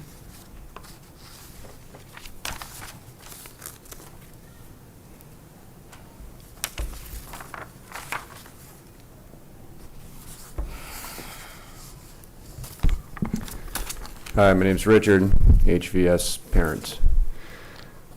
All 6 charges, these charges, they were called rumor and speculation in a letter approved and sent. These children were not allowed to discuss anything about it in school. They were silenced by HVS. The parents could not get any answers. It's been a year, and I'm still here asking for transparency in the assaults that took place. Had HVS followed its policy in February 2023, how many victims could have been spared? Your choice affected the whole community, not just the children of Spring Mills. The leader of HVS decided that the questions of concerned parents were inappropriate. Also, there has been no accountability placed by the board members. One person could have made a difference. He chose not to. I want to share a story of one parent who could not get any answers from HVS due to the lack of transparency. Here's her story. When I heard of the situation, I immediately contacted her school and the administrators. No one would take my call. I kept calling and finally got a call back, and he would not tell me if that man was or could have been in the building with my 3-year-old, and defended him by saying, "You can't believe everything you hear." 12 people found him guilty. So I actually had to take my daughter, who had just turned 3, to the pediatrician and have her checked for signs of abuse. I was terrified, and that experience absolutely justified my decision of pulling her from school and never sending her to any school, any public school ever again. Board members, please make the choice. Find HVS an honorable leader. Our district is a community, and only through collaboration and vigilance can we uphold the standards of safety and integrity that we all deserve and expect. Thank you. Lindsay, followed by, I believe it's Randy.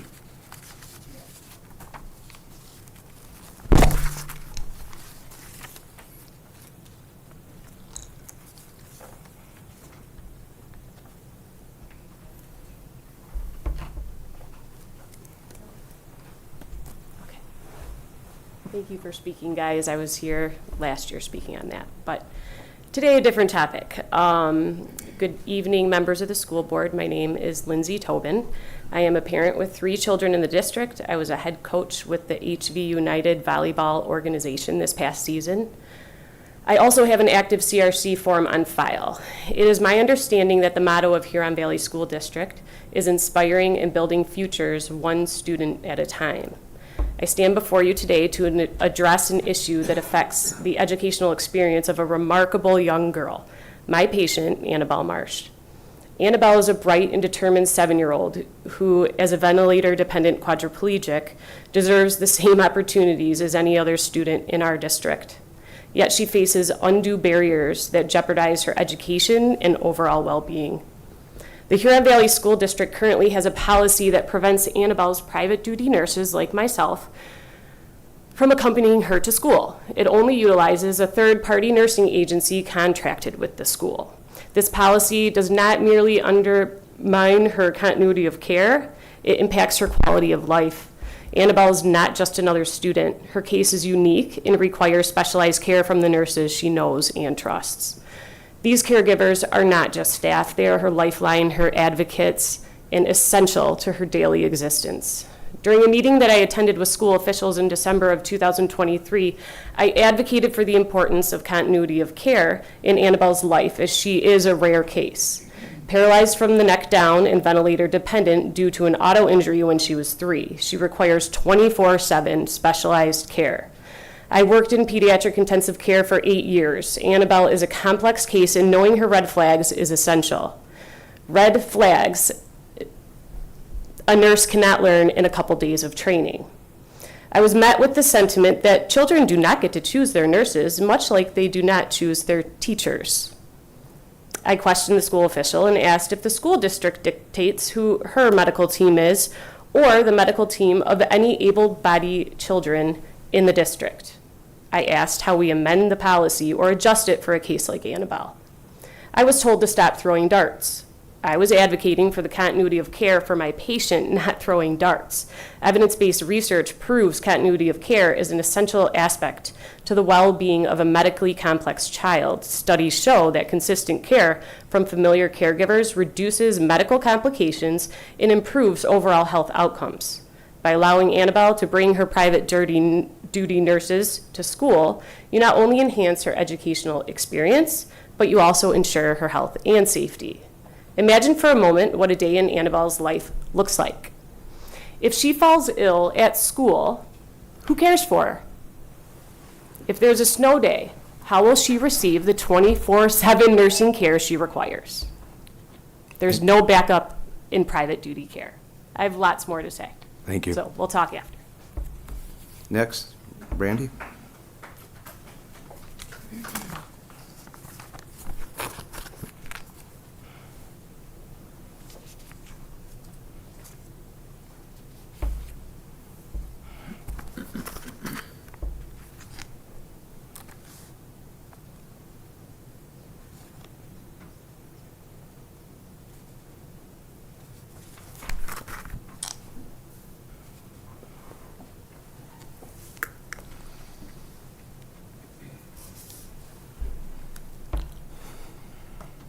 Hello. I think most of you guys know who I am, but my name is Brandy Marsh, and we live at 1777 Hickory Ridge Trail. So my daughter is Annabelle. That's my daughter's nurse. I didn't know that you guys were going to be, hi, you guys, I hope to be on the top of your list in June, because the things that's happened to Annabelle and the impact that it's had on her is I can't put into words how this entire experience has been. I guess I don't really know where to start now. I'll read you the Oakland Schools Quality Assurance Plan from 2025. Under Established Care Coordination, says districts are responsible for coordination of student services with outside agencies. That has been denied to Annabelle for the last 2 years. By mainly one person. It didn't really matter what I had said. I kept thinking if I got the right tone, the right words, the right presentation, that it would be heard. But I was trying to create a bridge with someone who didn't want to create a bridge for my daughter. Not even when I tracked down the Medicaid policy specialist. Kevin Bayer is a name that I shouldn't know, but should only be known by mainly you guys, the student services.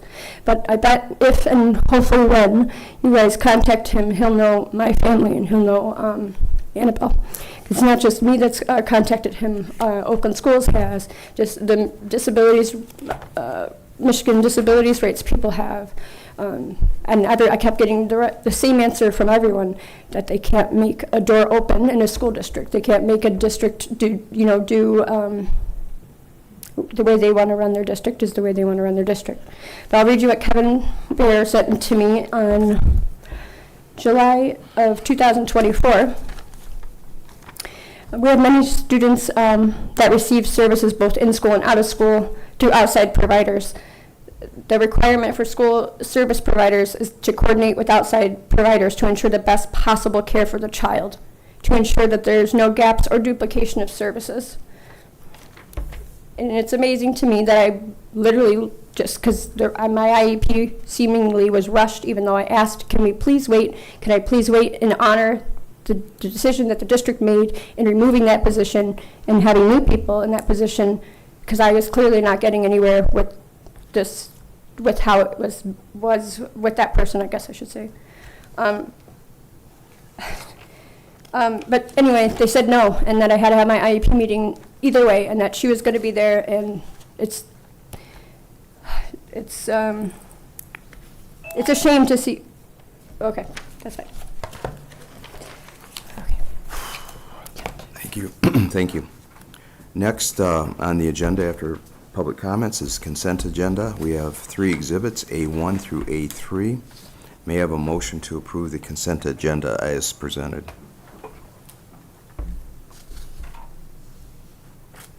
I'll make a motion to approve the consent agenda as presented. Do I have a second? I'll second. Okay, motion made by Member Grzikowski, seconded by Member Ryan. Any questions, comments? Seeing none, could I have a roll call, please? Ms. Grzimkowski. Yes. Ms. Ryan. Yes. Ms. Cotter. Yes. I am a yes. Mr. Dimick. Yes. Ms. Dodd. Yes. Mr. Wiseman. Yes. Motion passes. Next, Section 5 is unfinished business. The items that are before you, A through E, are all items that were presented under new business at the last board meeting. The first one is the OC, Oakland County School Board Association Amendment by bylaws and resolution. It's one that I presented, and I have not received any questions or comments. It's within your board packet. If there are no other questions or comments, I'll ask for a motion to approve those amendments. I'll make a motion to approve the amendments to the OCSBA bylaws and resolutions as presented. Do I have a second? I'll second. Motion made by Member Dodd, seconded by Member Ryan. Seeing no other comments or questions, could I have a roll call, please? Ms. Dodd. Yes. Ms. Ryan. Yes. Ms. Cotter. Yes. I am a yes. Mr. Dimick. Yes. Ms. Grzimkowski. Yes. And Mr. Wiseman. Yes. Motion passes. Next, B is conflict of interest board policy updates. Dr. Salam. Yes, thank you, Mr. President. Last board meeting, I presented several policies to the board after our February study session related to conflict of interest. We spent quite a bit of time in committee meetings discussing these policies. I have not had any further questions since our committee meetings or the last board meeting, so I would ask for board approval as presented this evening. Any comments, questions? Yes, Laura? I just would like to thank you for your time and everybody for your time and consideration on this. This is one that we've been working on for a while, and it was very nuanced. It took a lot of conversation, and I know that everybody spent a lot of time looking at it, making sure we got it right. So thank you very much to the whole team for really spending time to hopefully get this one right with a little bit more clarity. And these changes within the board policy upon approval, and that's not only for this one, but any other board policies, will be updated and put out onto our website for public consumption? That's correct, yes. Okay. Any other comments? As I said before, these items were provided to you and gone over in great detail at the last board meeting. So with that, did I have a motion? Could I have a motion to accept? I'll make a motion to accept the conflict of interest board policy updates in Exhibit C as presented. And do I have a second? Could I have a second? Seconded by Member Pisani. Seeing no other questions or comments, could we have a vote on Section B, conflict of interest board policy update? Ms. Dodd. Yes. I am a yes. Ms. Cotter. Yes. Ms. Ryan. Yes. Ms. Grzymkowski? Yes. Mr. Demick? Yes. Mr. Wiseman? Yes.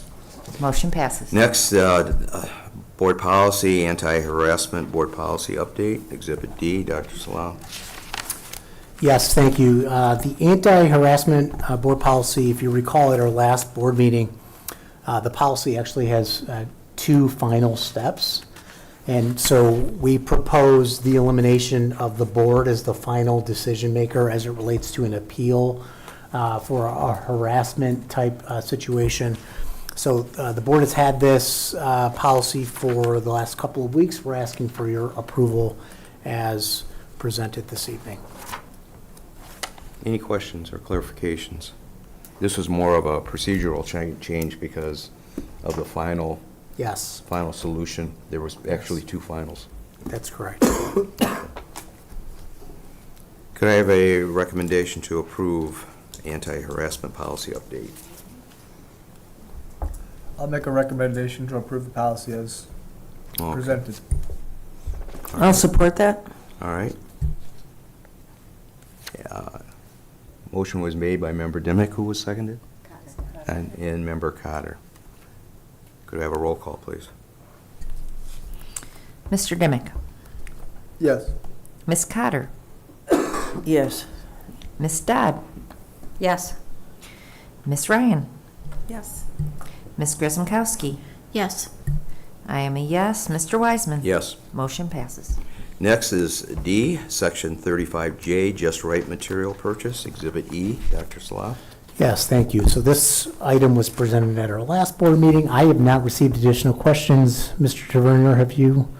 No, so at this point, we are asking for the board to approve Just Right Materials as presented at the last board meeting. Any further questions? This is coming out of 34J, Early Literacy Development Curriculum. 35J. Okay. Any questions? Could I have a recommendation? Sure, I move the Board of Education approve Section 35J, Just Right Material Purchase as presented. Okay. I'll support that. Motion made by Member Ryan, seconded by Treasurer Grzymkowski. Could I have a roll call, please? Ms. Ryan? Yes. Ms. Grzymkowski? Yes. Ms. Cotter? Yes. I am a yes. Ms. Dodd? Yes. Mr. Dimick? Yes. And Mr. Wiseman? Yes. Motion passes. Next, 25-26 Oakland Schools ISD budget is up for our review and vote. We are one of 28 school districts that have this in front of them. So, Dr. Slough. Thank you, Mr. Wiseman. Last board meeting, Mr. Van Goten presented the Oakland Schools ISD budget. At this time, I have not received any additional questions. Have you, Mr. Van Goten? No. Seeing no questions, we are asking for board approval of the Oakland Schools ISD budget as presented. Any further clarifications or questions? Seeing none, may I have a recommendation for a motion? I'll make a motion that we approve the 2025-2026 Oakland Schools ISD budget. Do I have a second? I'll second. Motion made by Treasurer Grzymkowski, seconded by Member Dodd. May I have a roll call, please? Ms. Grzymkowski? Yes. Ms. Dodd? Yes. Ms. Cotter? Yes. Mr. Dimick? Yes. Ms. Ryan? Yes. I am a yes. Mr. Wiseman? Yes. Motion passes. Next is new business. Normally, we have 2 readings. There are 2 items that, quite frankly, we've had a number of conversations about, both in closed session and also through the process. The first is our Executive Director of Student Support Services. Normally, recommendations such as that we have, other than in COAT, which is our Central Office Administrative Team. That's what COAT stands for. It's an acronym. All right. This requires a vote action on this. One of the items within our policy, or one of the requirements within our board policy, is a subcommittee has an opportunity in that process to have a conversation with the candidate. The process was a large group interviewed the various candidates that applied for the position. Dr. Salah then interviewed the finalist that was picked by that group, and then turned that recommendation over to a subcommittee of the administrative team. That subcommittee was chaired by myself, and I was joined with Member Grzymkowski along with Member Cotter, who had an opportunity to have that discussion. So I don't know if other members of that group would like to make any comments at this time. Yes, Laura, I'll just you weren't make part a- of the group, but you can go ahead. No, but and make that can I make a conversation. comment? Oh, absolutely. I would like to thank the group and also thank the team who've worked over the last year. Dr. Salah talked about it on the top. This has been a lot of work to get to here. And so to have some new faces who are willing to take on these challenges that we have and we know we have, welcome. So thank you. We're happy to have you. Any other comments? Dr. Solani, you look like you Just want a- to make yeah, a comment. just a point of clarification. So Ms. Fraza's contract was actually already approved under the personnel report, under consent. So congratulations, you're in. Todd's not in yet. Todd's got to sit there and sweat for just a couple more minutes. So because Todd's position is a central office administrative team position, we do ask the board to take separate action on his contract because he is not part of a handbook group or bargaining unit. He's a standalone contract. So it's a two-year contract that we bring back to the board every year for renewal. So And that contract is part of the attachment that you've given to us. you have the contract. It's under Exhibit G, and you should have received it last week, Thursday, for an opportunity to review. It is our standard co-contract. And Todd's first day with the... July 1st. July 1st, okay. Any other comments or questions? May I have a motion? I think Lindsay has. Oh, Lindsay, I'm sorry. Well, no, I was just going to say it was an honor and thank you for allowing us to have an interview. And we're very proud to say that we're very pleased with the selection of the committee. I think he'll do fine here in Huron Valley Schools. So welcome back. And on that, I would like to move that we move that the Board of Education approve this Executive Director of Student Support Services as presented. Do we have a second? I'm happy to make the second. All right, motion made by Member Cotter and seconded by Member Grzymkowski. We allowed you to speak before we voted, so if this is an affirmative, you didn't say anything that caused the negative reaction, so great job. Great job. So if there are no other comments, then I'll go ahead and ask for a vote. Roll call, please. Ms. Cotter? Overwhelming yes. Ms. Grzymkowski? Ditto, yes. Ms. Ryan? Yes. Ms. Dodd? Yes. Ooh, yes. Mr. Dimick? Yes. I am a yes. Mr. Wiseman? I'm excited to have you back, Todd. Welcome, and we look forward to great things, and our parents and community look to you for your leadership. So thank you very much, and I'm a yes also. Yeah. Thank you. Motion passes. Great. Next, petition. Next is petition for reinstatement, Dr. Salah. Yes, thank you, Mr. President. This evening, for our listening audience, we had a closed session before our regularly scheduled board meeting, and it was for the purposes of a student reinstatement hearing. For the students' privacy, we will not get into any of the details this evening, but the board is aware of the context and the recommendations of the reinstatement committee. We would ask for your approval of the reinstatement conditions as presented by Mr. Tavernier during the closed session. Do I have a motion? I'll make a motion that the board approve the petition for reinstatement. Though I wasn't on the committee, I would like to say Ms. Cotter spoke very overwhelmingly in support of that decision, and I'm very comfortable doing the same on her behalf. So, thank you. And I'd like to support his motion. All right. Just a point of order. The motion needs to be for a conditional, what the recommendation was for a conditional reinstatement, Right. not for reinstatement. Right. Conditional. So just want to make sure. So let's amend We that. probably need to amend that. Member Motion. Member Dimick Yes, I Will you restate that, please? Conditional, I'd like to make a motion on the petition for conditional reinstatement. Okay. Good. And your second? I'll still support that. Super. So motion made by Member Dimick, seconded by Member Cotter. Thank you for clarification, Mr. Tavernier. Any other questions, comments? Seeing none, could I have a roll call, please? Sure. Mr. Dimick. Yes. Ms. Cotter.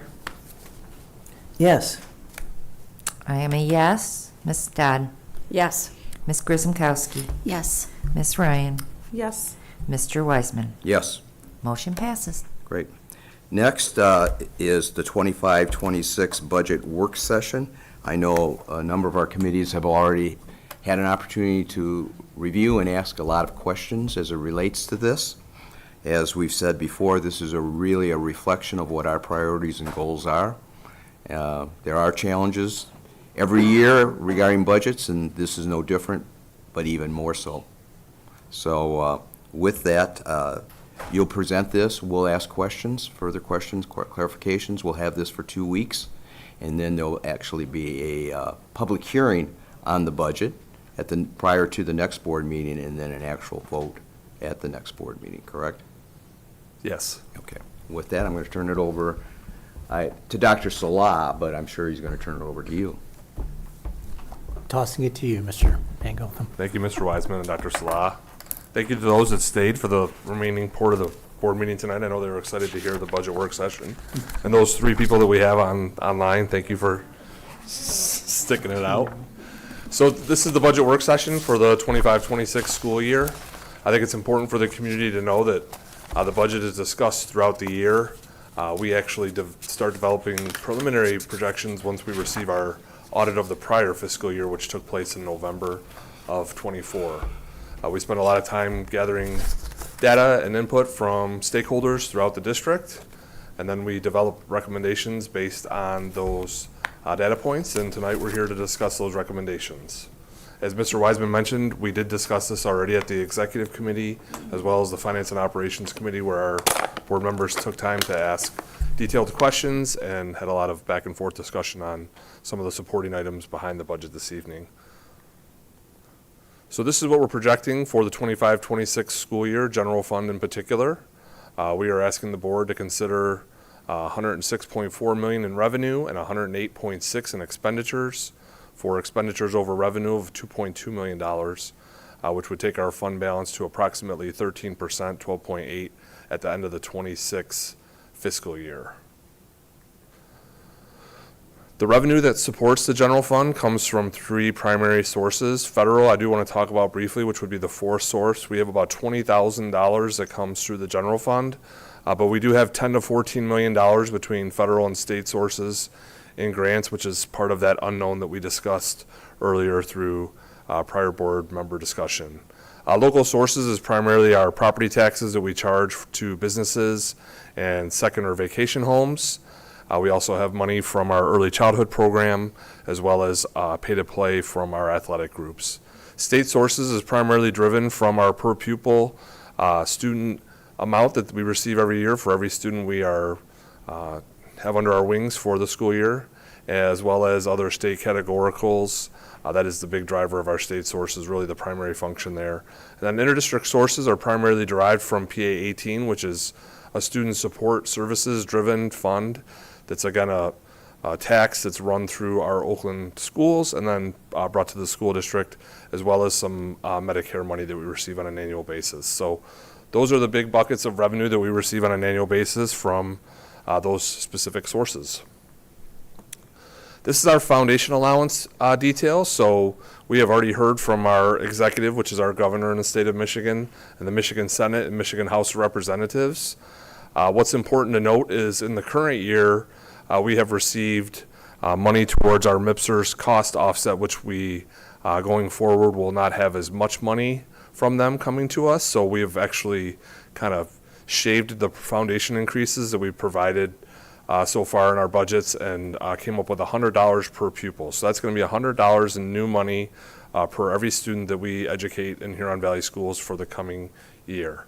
And so you can see if I gross the 7,375 students that we project for next year with the various foundation increases. And then I also take a potential cost offset, which through most of those budgets is holding pretty true. That comes up with the $737,000 in new monies, just based on foundation in the per pupil. This is a little bit of track over the last several years in our pupil count. Again, we are a district that has declined in enrollment, but it's really important to note that that's just as a result of birth rate. So we have, when we primarily look at birth rate, it's those seniors that leave us on an annual basis on graduation versus the incoming junior kindergarten or kindergartners that start our school year. And this year, that variance is about 145, 150 students, and that plays into our reduced pupil count on an annual basis. We, as a district, we take pride in the fact that when it comes to school of choice, people that are coming into Huron Valley that are not Huron Valley residents versus those students that go out, typically we receive more students than leave to go to other districts. So again, this is really derived from birth rate, which is outgoing seniors versus incoming JK or kindergarten students. And we're projecting for the next school year to have 7,375 full-time students in the district. This is a little breakdown of the revenue that we just talked about for the previous two audits, where we're adjusted for the current school year and then for next year's budget for the 25-26 school year. You can see we have a little uptick in local sources. That's primarily derived from local property tax revenue. So on an annual basis, we've been blessed with increased property values, which helps us with increased property tax revenue. We also have some money coming in from early childhood revenue. And I'm happy to report that we're putting a bump up in there for a cooperative fee. Our district basically created a cooperative consortium about 4.5 or 5 years ago, and we're seeing increases in that account on an annual basis. We do have a decrease in state sources, and that's primarily derived from the decrease in enrollment due to birth rate. That's about a $2.1 million reduction for us. We do have healthcare reimbursement that was provided from the state of Michigan for our staff. There was a revenue and expenditure component there, so you're going to see a reduction in revenue on this side and then also on our expenses from the payout side to our staff over the last fiscal year. A little bit of change in categorical revenue, like I mentioned, and then some Headley, again, student support service-driven revenue that will go up a little bit. And then in interdistrict sources, the primary driver there is an increase in the PA-18 funding. As I mentioned, that's a student support services-driven fund that comes through our taxes and is distributed through Oakland schools on an annual basis. These are the general fund expenditure categories, and again, these are something that this community has seen on an annual basis. We've provided this just to show that the current year we're spending about $110.4 million in the general fund alone in general fund expenditures, and these are the categories that make up those expenditures. This is a pie chart of those same expenditures. Again, it's important to note that the basic programs, added needs, pupil, instructional staff, and school administration are those costs that are directly derived right out of the buildings. For our instruction purposes, we also have general administration, the business office, operations and maintenance, our transportation services, and then central services like our communications and human resources. And those are the big drivers of our expenditures in the district on an annual basis. This slide shows us how we stack up when we look at Oakland County and the state of Michigan with respect to where we are spending our dollars in comparison with, again, the Oakland County schools as well as the state of Michigan. You can see in the first bucket that we like Oakland County on average, spend 78% of our dollars in instruction, which I'm happy to see that we are very comparable to districts within our county and a little bit ahead of where we are on the state average. And you can see some of the other functions in there that I mentioned that are really out of the classroom, like operations and maintenance. We are a transportation district with our 100 square miles of students. We do transport. There are districts in Oakland County that do not transport any of their students. So we trend a little bit higher, not only because we do transport kids every day, but also because we're covering 100 square miles. And we are good about not only transporting students to school every day and home, but also for extracurricular activities like elementary field trips and our athletics and arts programs as well. The bottom slide really shows salaries and benefits in comparison with all other expenditures. Again, Huron Valley Schools is the only public school district in Oakland County that has all of their staff as Huron Valley Schools employees. So we do not privatize maintenance and operations. We do not privatize transportation. And so we're one of a few districts that has all of our employees are just HVS employees. So our salaries and benefits numbers is exponentially higher than the Oakland County and Michigan average, but it brings our contracted services number, which is a part of that other category, down significantly again because all of our staff are Huron Valley Schools, and we are the only public school district in Oakland County that currently does that. This is a little history over the last several years of our revenues and expenditures, again showing that for the current year that we're suggesting that our expenditures are a little bit over our revenues for the 25-26 school year, but as you can see here, last year we were fortunate that our revenues were higher than our expenditures, and in the current year we're seeing expenditures over revenue. This is a summary of the expenditures that we're presenting, again, in our budget work session. You can see the last two audits, the 22-23 school year, the 23-24 school year. The adjusted budget is for the current school year that we're operating in right now, and the projection for next year. I can tell you some of the reductions and increases. Some of the reductions include a secondary staff reduction that's just based on, again, the decrease in students we have. We did have that section 147G, which is really just the health insurance or health cost reimbursements that the state of Michigan provided for us. That's going to be a $1.3 million reduction in expenditures. We are showing steps and lanes for our staff, which is a little over $1 million for the year. We do have some health insurance increases, as we are aware of the hard cap rate that the district will pay for the calendar year 26, and we're taking the fiscal year component of that, as well as just some other minor expenses here and there. But those are the really big buckets that we want to kind of highlight. And then we do have some savings in the district as a result of the redistricting, moving from 3 middle schools to 2 middle schools, and then really just repositioning ourselves as a district with the allocation of our elementary students throughout the district.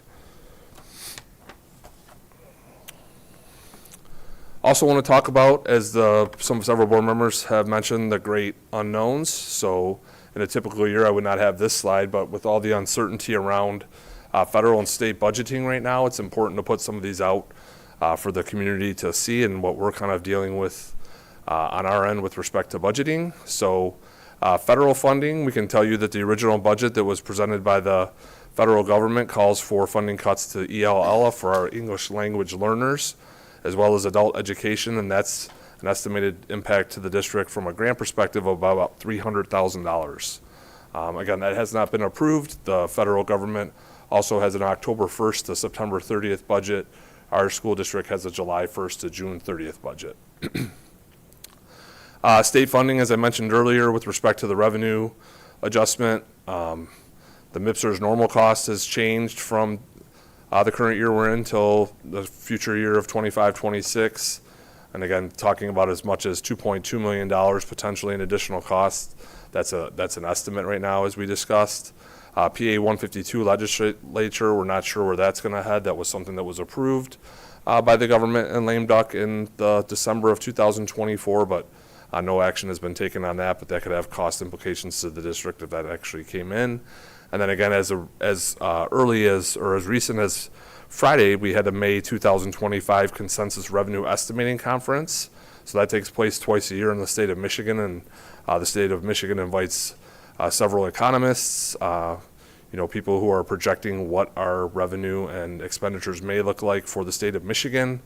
And they were all firm in the fact that we're going to have about $320 million less to work with than we did before that actual estimating conference. So again, these are all estimates. We're not sure where we're going to actually land or end up, but we feel confident as a team that we have put, based on the input and the discussions with team members and, discussing these recommendations with not only our administrative team, but also with the board through several committees that, we've put our best guess out there because we are going to ask the board to approve a budget on June 2nd. when we do not know what our final budget most likely will be with the state of Michigan or the federal government. So again, to highlight what I had on the first slide, we're asking, again, for the board to consider about a $2.2 million expenditure over revenues for the 25-26 school year that will leave us with approximately 12.8% in fund balance. And some of the support that you saw earlier highlights where we're at on a revenue and an expenditure standpoint. I do have the special revenue funds on here too that will be proposed for the 25-26 school year. Community services, our recreation and community education program. Our food service program is our internal food service, preparing meals for students, both breakfast and lunch. As it stands right now, that appears to be a program that will also continue forward with no fees for kiddos for breakfast or lunch. IA West is our International Academy West. And activity funds are really just internal service funds for buildings, specifically like our senior class accounts that students use to raise money for proms and dances and things like that, as well as anything like a club, like a boys forestry club, or if it's for a team that's raising money to help support their program, or for like our fine arts program, separate activity funds there to help raise money for those specific programs. So that concludes the budget work session presentation, but I am happy to take questions from the board at this time. As I said before, we've had an opportunity to ask you a lot of questions in two committees, but this is a board study session or work session as it relates to the budget, so I open to the rest of the board to ask any specific questions. Oh, come on, you gotta have a few questions. Well, I always do. All right, so why don't we let's start at the back. All right, let's start with the school service funds, if you don't mind. Food service in particular, we are totally, there's no charge for any hot breakfast or lunch, correct? That is correct. That's been the last 2 years. All right, but we're still seeing a fund balance that's significant, and I think it's important to note that that's where many of the funds come from as we make some improvements as it relates to food service, and we've done that recently. It's also to pay the help. All those funds as it relates to the food service comes out of the food service account. The other thing I think that's important to note is that the fact that we're able to provide free breakfast and lunch to all of our students, many of our students depend on that, and quite frankly, unfortunately, it might be the only square meal that they get during the day. But it's also important to note that even though we get money from the federal government, we also get supplements from the state to offset what the cost is so that we can have a free breakfast and lunch program. And I think it's about $800,000. That's kind of a line item out there. And when you talk about the unknowns, obviously, the federal dollars, if they're extracted, will have an effect on us being able to do what we're presently doing. And that's one of the effects that's going on in Washington, D.C. Am I? Yeah, that's correct. So explanation? again, the initial budget that came out, Mr. Wiseman, I kind of looked at it in pretty good detail. The couple of things that stuck out to me, obviously, were the ELL and the adult education, because really our district prides ourselves on a growing ELL community as well as an adult education program that's been very successful here. Mm-hmm. But really, anything that we get from the federal government could be subject to a change, because we have new administration, and there's budget priorities as every administration starts their new term. So Okay. we're making a best guess here. The fortunate part for us, Mr. Wiseman, is if we had the free meals that went away, we would still have a community of students who would still probably be eligible for those free meals. I don't see that going away Right. completely, and we would have meals that some families would have to end up paying for. So yeah, we're not the only school district in Oakland County or the state of Michigan, or really the country, that's benefiting from that program. There are a lot of districts that have been relatively successful. I'm proud of the fact that we've been able to keep a healthy fund balance. We've spent down the fund balance based on priorities that the district has come up with respect to food service. We have paid the help, and We do that with our own staff. We don't have this contract services. We don't have an outside service, which a lot of districts do in this case. So we have control over that. Mhm. The other question, I'm not sure what slide it was. You talked about P18 money. There again is an acronym, P18. We get it from Oakland schools, but it's really through a county-wide millage. What is P18? So it's basically a millage that helps offset it's Public Act 18 is actually what it comes from. And that was done several moons ago. And so the Public Act basically allowed for us to be able to charge the residents a millage to help offset the ongoing costs of student support services. So that's an expensive program that we're happy to run, but we get different sources that help supplement the monies we need to help care for our students. So in this case, that money is as much as $7.5 or $8 million, and we're looking at, between $8.5 and $9 million next year in that particularly. So again, being subject to the millage, it's something that we collect from our taxpayers, but it's become vital to us because, again, when you're looking at between $100 and $110 million in revenue, and that's going to now represent 8.5 or 9 of that, millions of dollars, that's a significant benefit to the district and for our new team here in Student Support Services to be able to. So this is money that was a millage that was voted on county-wide, that's collected by the ISD, and then based on the number of students that we've identified is the dollars that we receive. And with the federal dollars for special ed and the local millage that we get, does that cover all the costs for special ed, or is there a contribution to the general fund still required as it related to mandated special ed programs? Yeah, so that's something that we've taken a look at over the last several years, and that ebbs and flows like all of the other things we've talked about, but I can tell you as of last fiscal year, we spent between $2 and $2.5 million out of the general fund to basically cover the additional costs necessary to run our student support services program. So even though we're receiving additional money to cover the costs of special ed, mandated type programs, it doesn't cover the entire cost. That's correct. So we have to contribute. Okay. The other piece that within your budget, you projected a $100 increase. Maybe you could go to that slide for a moment. Way back at the beginning. There it is. It's pretty consistent when you net it out. If you take a look above the line, it's 92, 100, 117, 100. Help me understand, because I read in the paper a lot of times that, hey, the state's going to contribute $400 per student. And, people are going to, $400 times 8,000 students, that's a lot of money. What is this MESPERS? First of all, that's an acronym, so I'd like to know what MESPERS stands for, so the people know what it means. And what is that offset? I mean, are we really getting $417, or are they giving us $417 and taking away $300? So we received, MIPSERS is the Michigan pension system. I'm not going to try to delve into the part of that, but I know it's the Michigan pension system.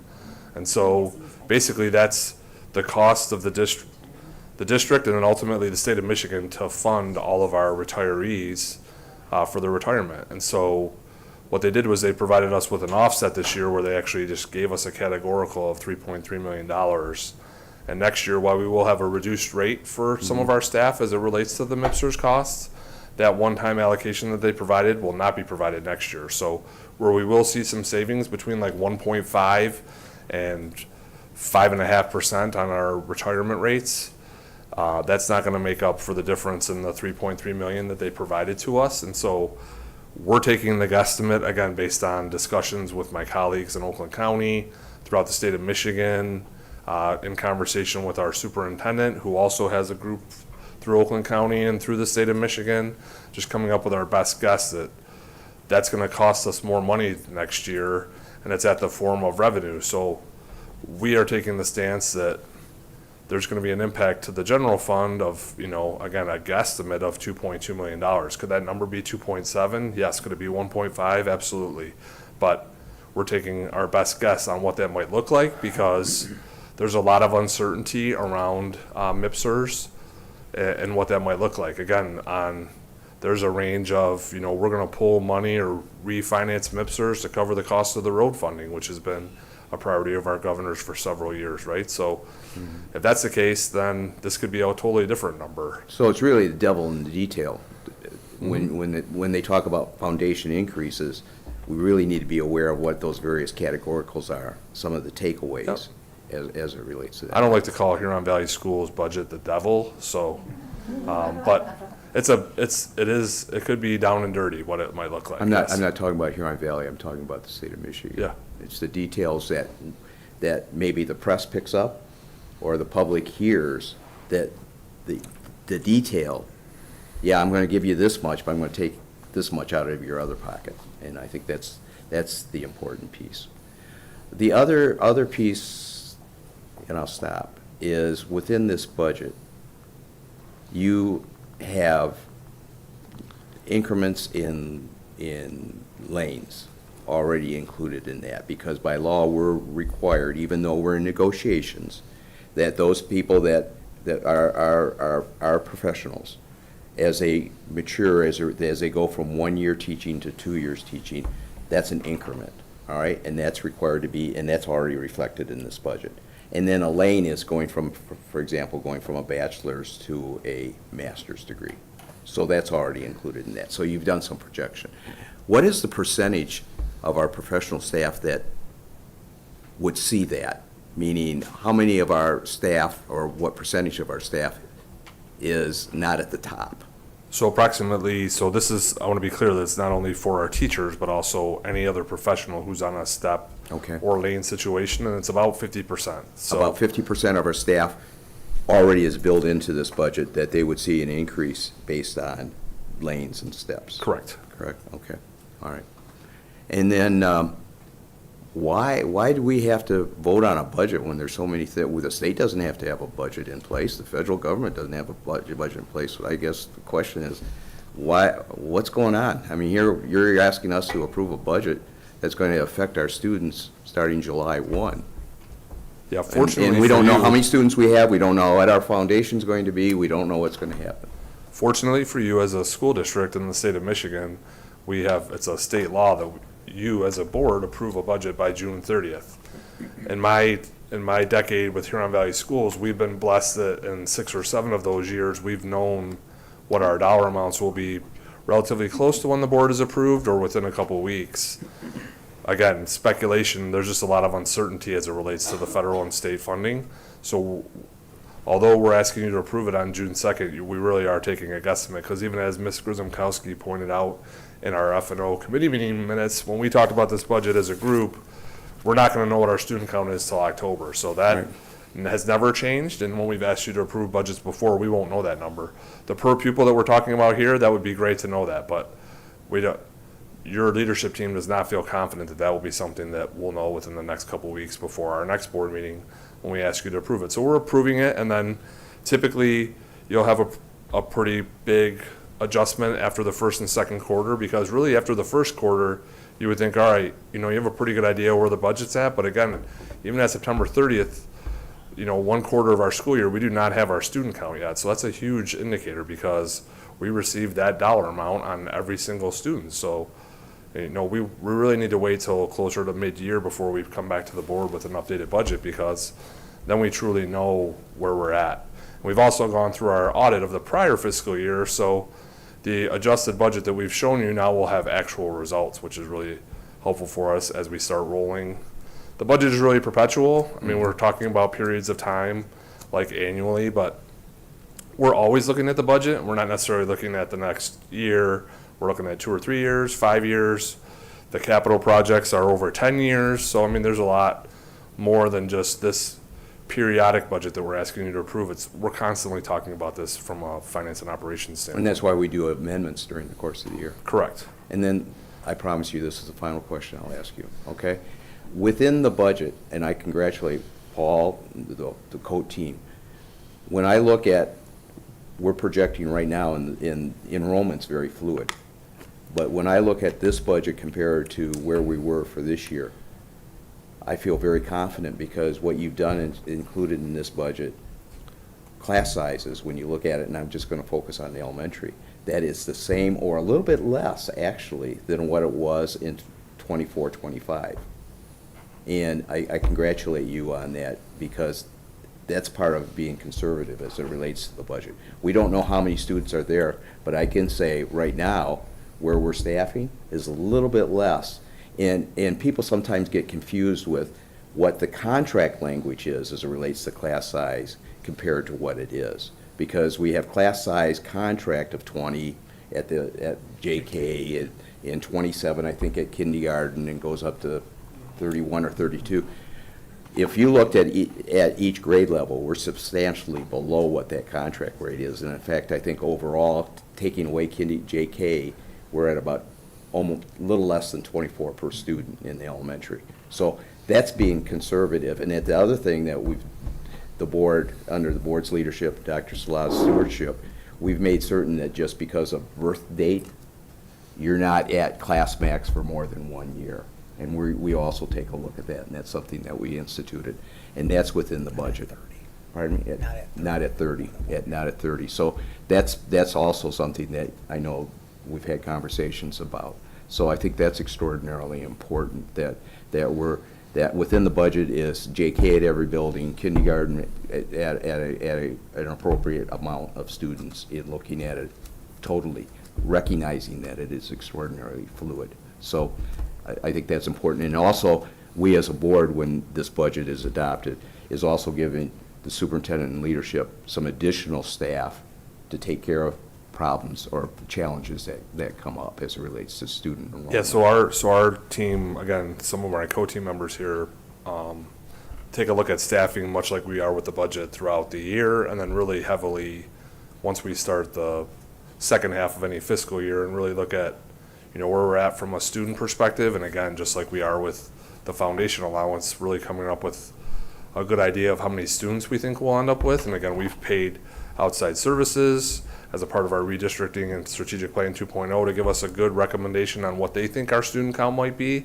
And then obviously the leadership team, with their experience, having a good idea that, okay, if it's April 15th or May 12th, when we have this number of students, we have a pretty good idea that that's going to be hit or miss 50 to 100 students. And so, yeah, we base our staffing on that, but we're always good about keeping whatever our staffing formula has. We always save a couple extra positions, because our data will flow and change throughout the summertime and the late spring here, and we want to be able to adjust and shift as necessary without coming back to the board in December and saying, oh, by the way, we added 10 more staff. Right. So there's $1.4 million in new costs that we didn't.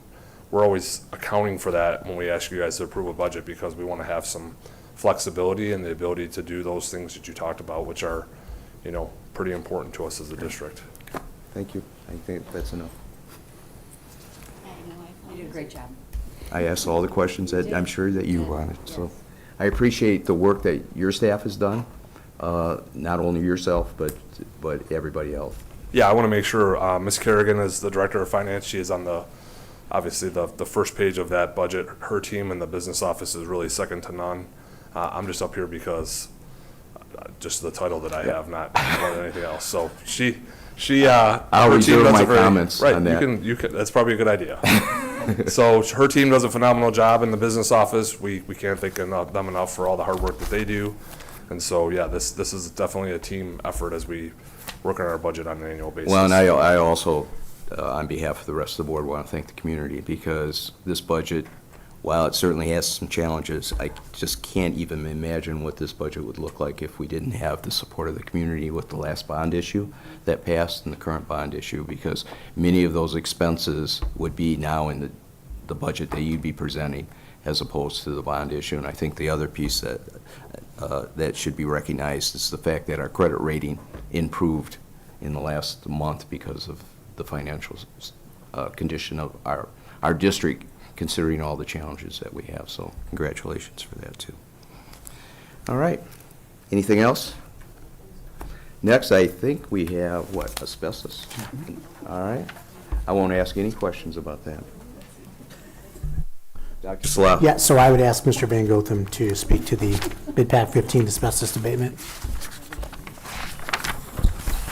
Yeah, so with respect to Bid Pack 15, we had an opportunity at Finance and Operations to talk about the asbestos removal, so we plan on moving the administration office from its current state right next to Heritage Elementary to take over a section of Milford High School before we get into heavy demolition and, you know, ultimately bringing those spaces into like a professional office suite. The asbestos team needs to go in and make sure that some of the stuff that, you know, is still seen as asbestos, which again is safe to be in the building. I think it's important for the community to know that. We will remove some of that stuff before we demo classrooms in lieu of our new office spaces. So this is typically what we've done with our other bid packs when we've done some of our updates through the bond program. And so this is a first read. We are not asking the board to approve this tonight, but we did go out for public bid as required. We are asking for the recommendation that you saw in your 3-boxer. And again, we can answer questions this evening, but you do have a couple weeks between now and the next board meeting to give asbestos some additional thoughts and let us know. Great. Thank you. Ms. Goodell, do I have any other public comments? All right. Good and welfare. Yes, Laura. The arts are doing what they do at the end of the year, which is showing things off. And I know there are art shows all over the district. I attended the one at the Huron Valley Council for the Arts. It's nice to see our partners willing to let us use their space to show off our kids' art. So if you haven't been to the student art shows throughout the community, please go. It's really wonderful art. There's some little slices of pie made of pottery. They're very fooling. Don't try to eat them. Secondly, last night I attended the Sutton Foster musical theater competition at Wharton Center. This is a musical theater competition statewide. They have adjudicators who come and look at all the musical theater performances throughout the state. This year there were 80 schools that participated, including Lakeland for the first time in a while, and Milford High School. There were 4 students, 2 from Milford, 2 from Lakeland, who participated in the competition. They did a wonderful job. They weren't the winners this year, but they were wonderful. They went through a whole education program. They danced their heart out, sang on stage, and really represented HVS beautifully. The exciting part of the evening, though, were some other awards that Milford and Lakeland received for their musical theater program this year. Lakeland High School was awarded top honors for outstanding choreography and outstanding set design. So we have 2 wonderful adults that help with those programs and bring the kids involved in all of it. And it was nice to see them recognized. Also at Milford High School, they won top honors also in set design and outstanding costume, hair, and makeup. So it was nice to see the adults who work in these programs really work well past whatever stipend they receive because they love the programs, and the impact they have on the young people is really second to none. 2 of the people who won awards are people who've made a major impact on my daughter. So it was wonderful to see them get recognized on this stage, literal stage. But congratulations to all of them and our arts programs for really showing everybody what they can do during this time of year. Thank you for your comments. Anything else under good and welfare? Yes, Amy. Just 2 real quick. I just wanted to say thank you to Lydia Fogelman, who has been part of our tech crew here, our board meetings and recording. It has been a joy to get to know her. She's a senior. I think this was her last board meeting, wasn't it? Yeah. So we will miss Lydia. I will miss seeing her smiling face. So thank you, Lydia, for all that you've done. And then secondly, I'd like to thank the Lakeland Choir and Dr. Nelson.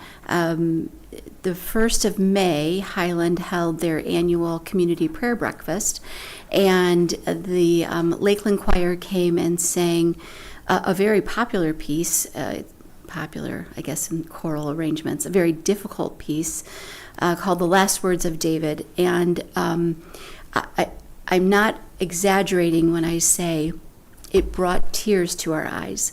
It was marvelously performed, but it was just breathtakingly beautiful. So I thank the members of the choir for coming, and for Dr. Nelson, and for just making that day very, very special. So thank you.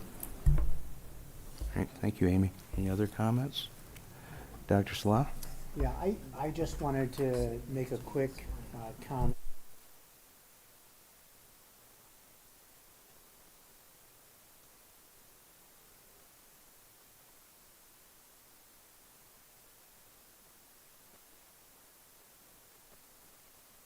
That we are certainly engaged in a number of conversations with Ms. Marsh on a fairly regular basis. Several staff members are working with her to try and support Annabelle as best as possible, including extensive involvement from Ms. Thompson, Mr. Tavernier, myself. So there is a lot going on here behind the scenes, and I just wanted to make sure that everyone was at least at a high level, without going into a lot of the details, aware of that.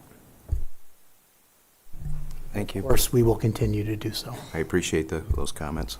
A couple things from, I guess, from myself.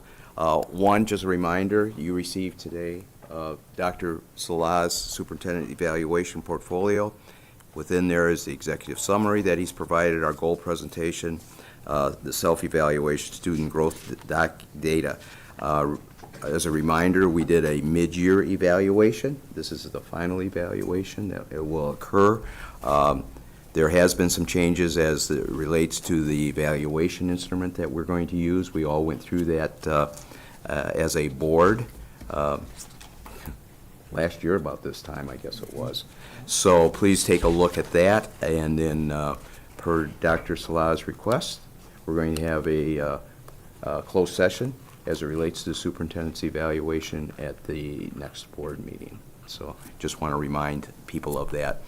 The other piece that I do want to share with the rest of the board is it has been a distinct honor and pleasure to serve you as our board president for the last 2.5 years, 4.5 years altogether.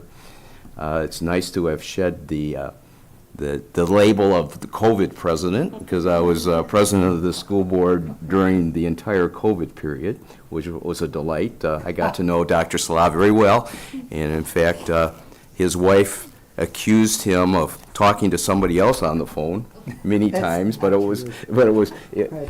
I said, no, this was so-and-so from State Farm, you know. And she'd pick up the phone and say, and I'd say, I'm wearing khaki pants, you know, but it has been a very distinct pleasure to be your president and representing you for the last 2.5 years. I just want to tell you that next month we have an organizational meeting. Within that organizational meeting, we have a number of things going on as it relates to identifying our auditors, our legal, a variety of things, and we also have election of officers. I'm letting you know that I'm not interested in continuing being president. I think it's a time for us to kind of reshuffle all of us, because we all are leaders. We all have our own roles to play, and I will continue being on the board. I will be one of 7. The president doesn't have any more weight than anybody else. And I just want to let you know what a pleasure it's been, in the fact that I would like to see us continue to be a highly effective, collegial, that's easy for me to say, group that works for one reason, and that's what's in the best interest of kids. And I believe that we can do that. I know we can do that, because we're an outstanding group of 7 highly effective individuals. And my goal is consensus, continuing highly effective, being lifelong learners, and doing what's right in our opinions as it relates to what's right for our kids. And I'm very proud to be on this board, but I think it was appropriate for me to tell you, all of you together, that find somebody else that would like to be president. All right? So with that, meeting's adjourned.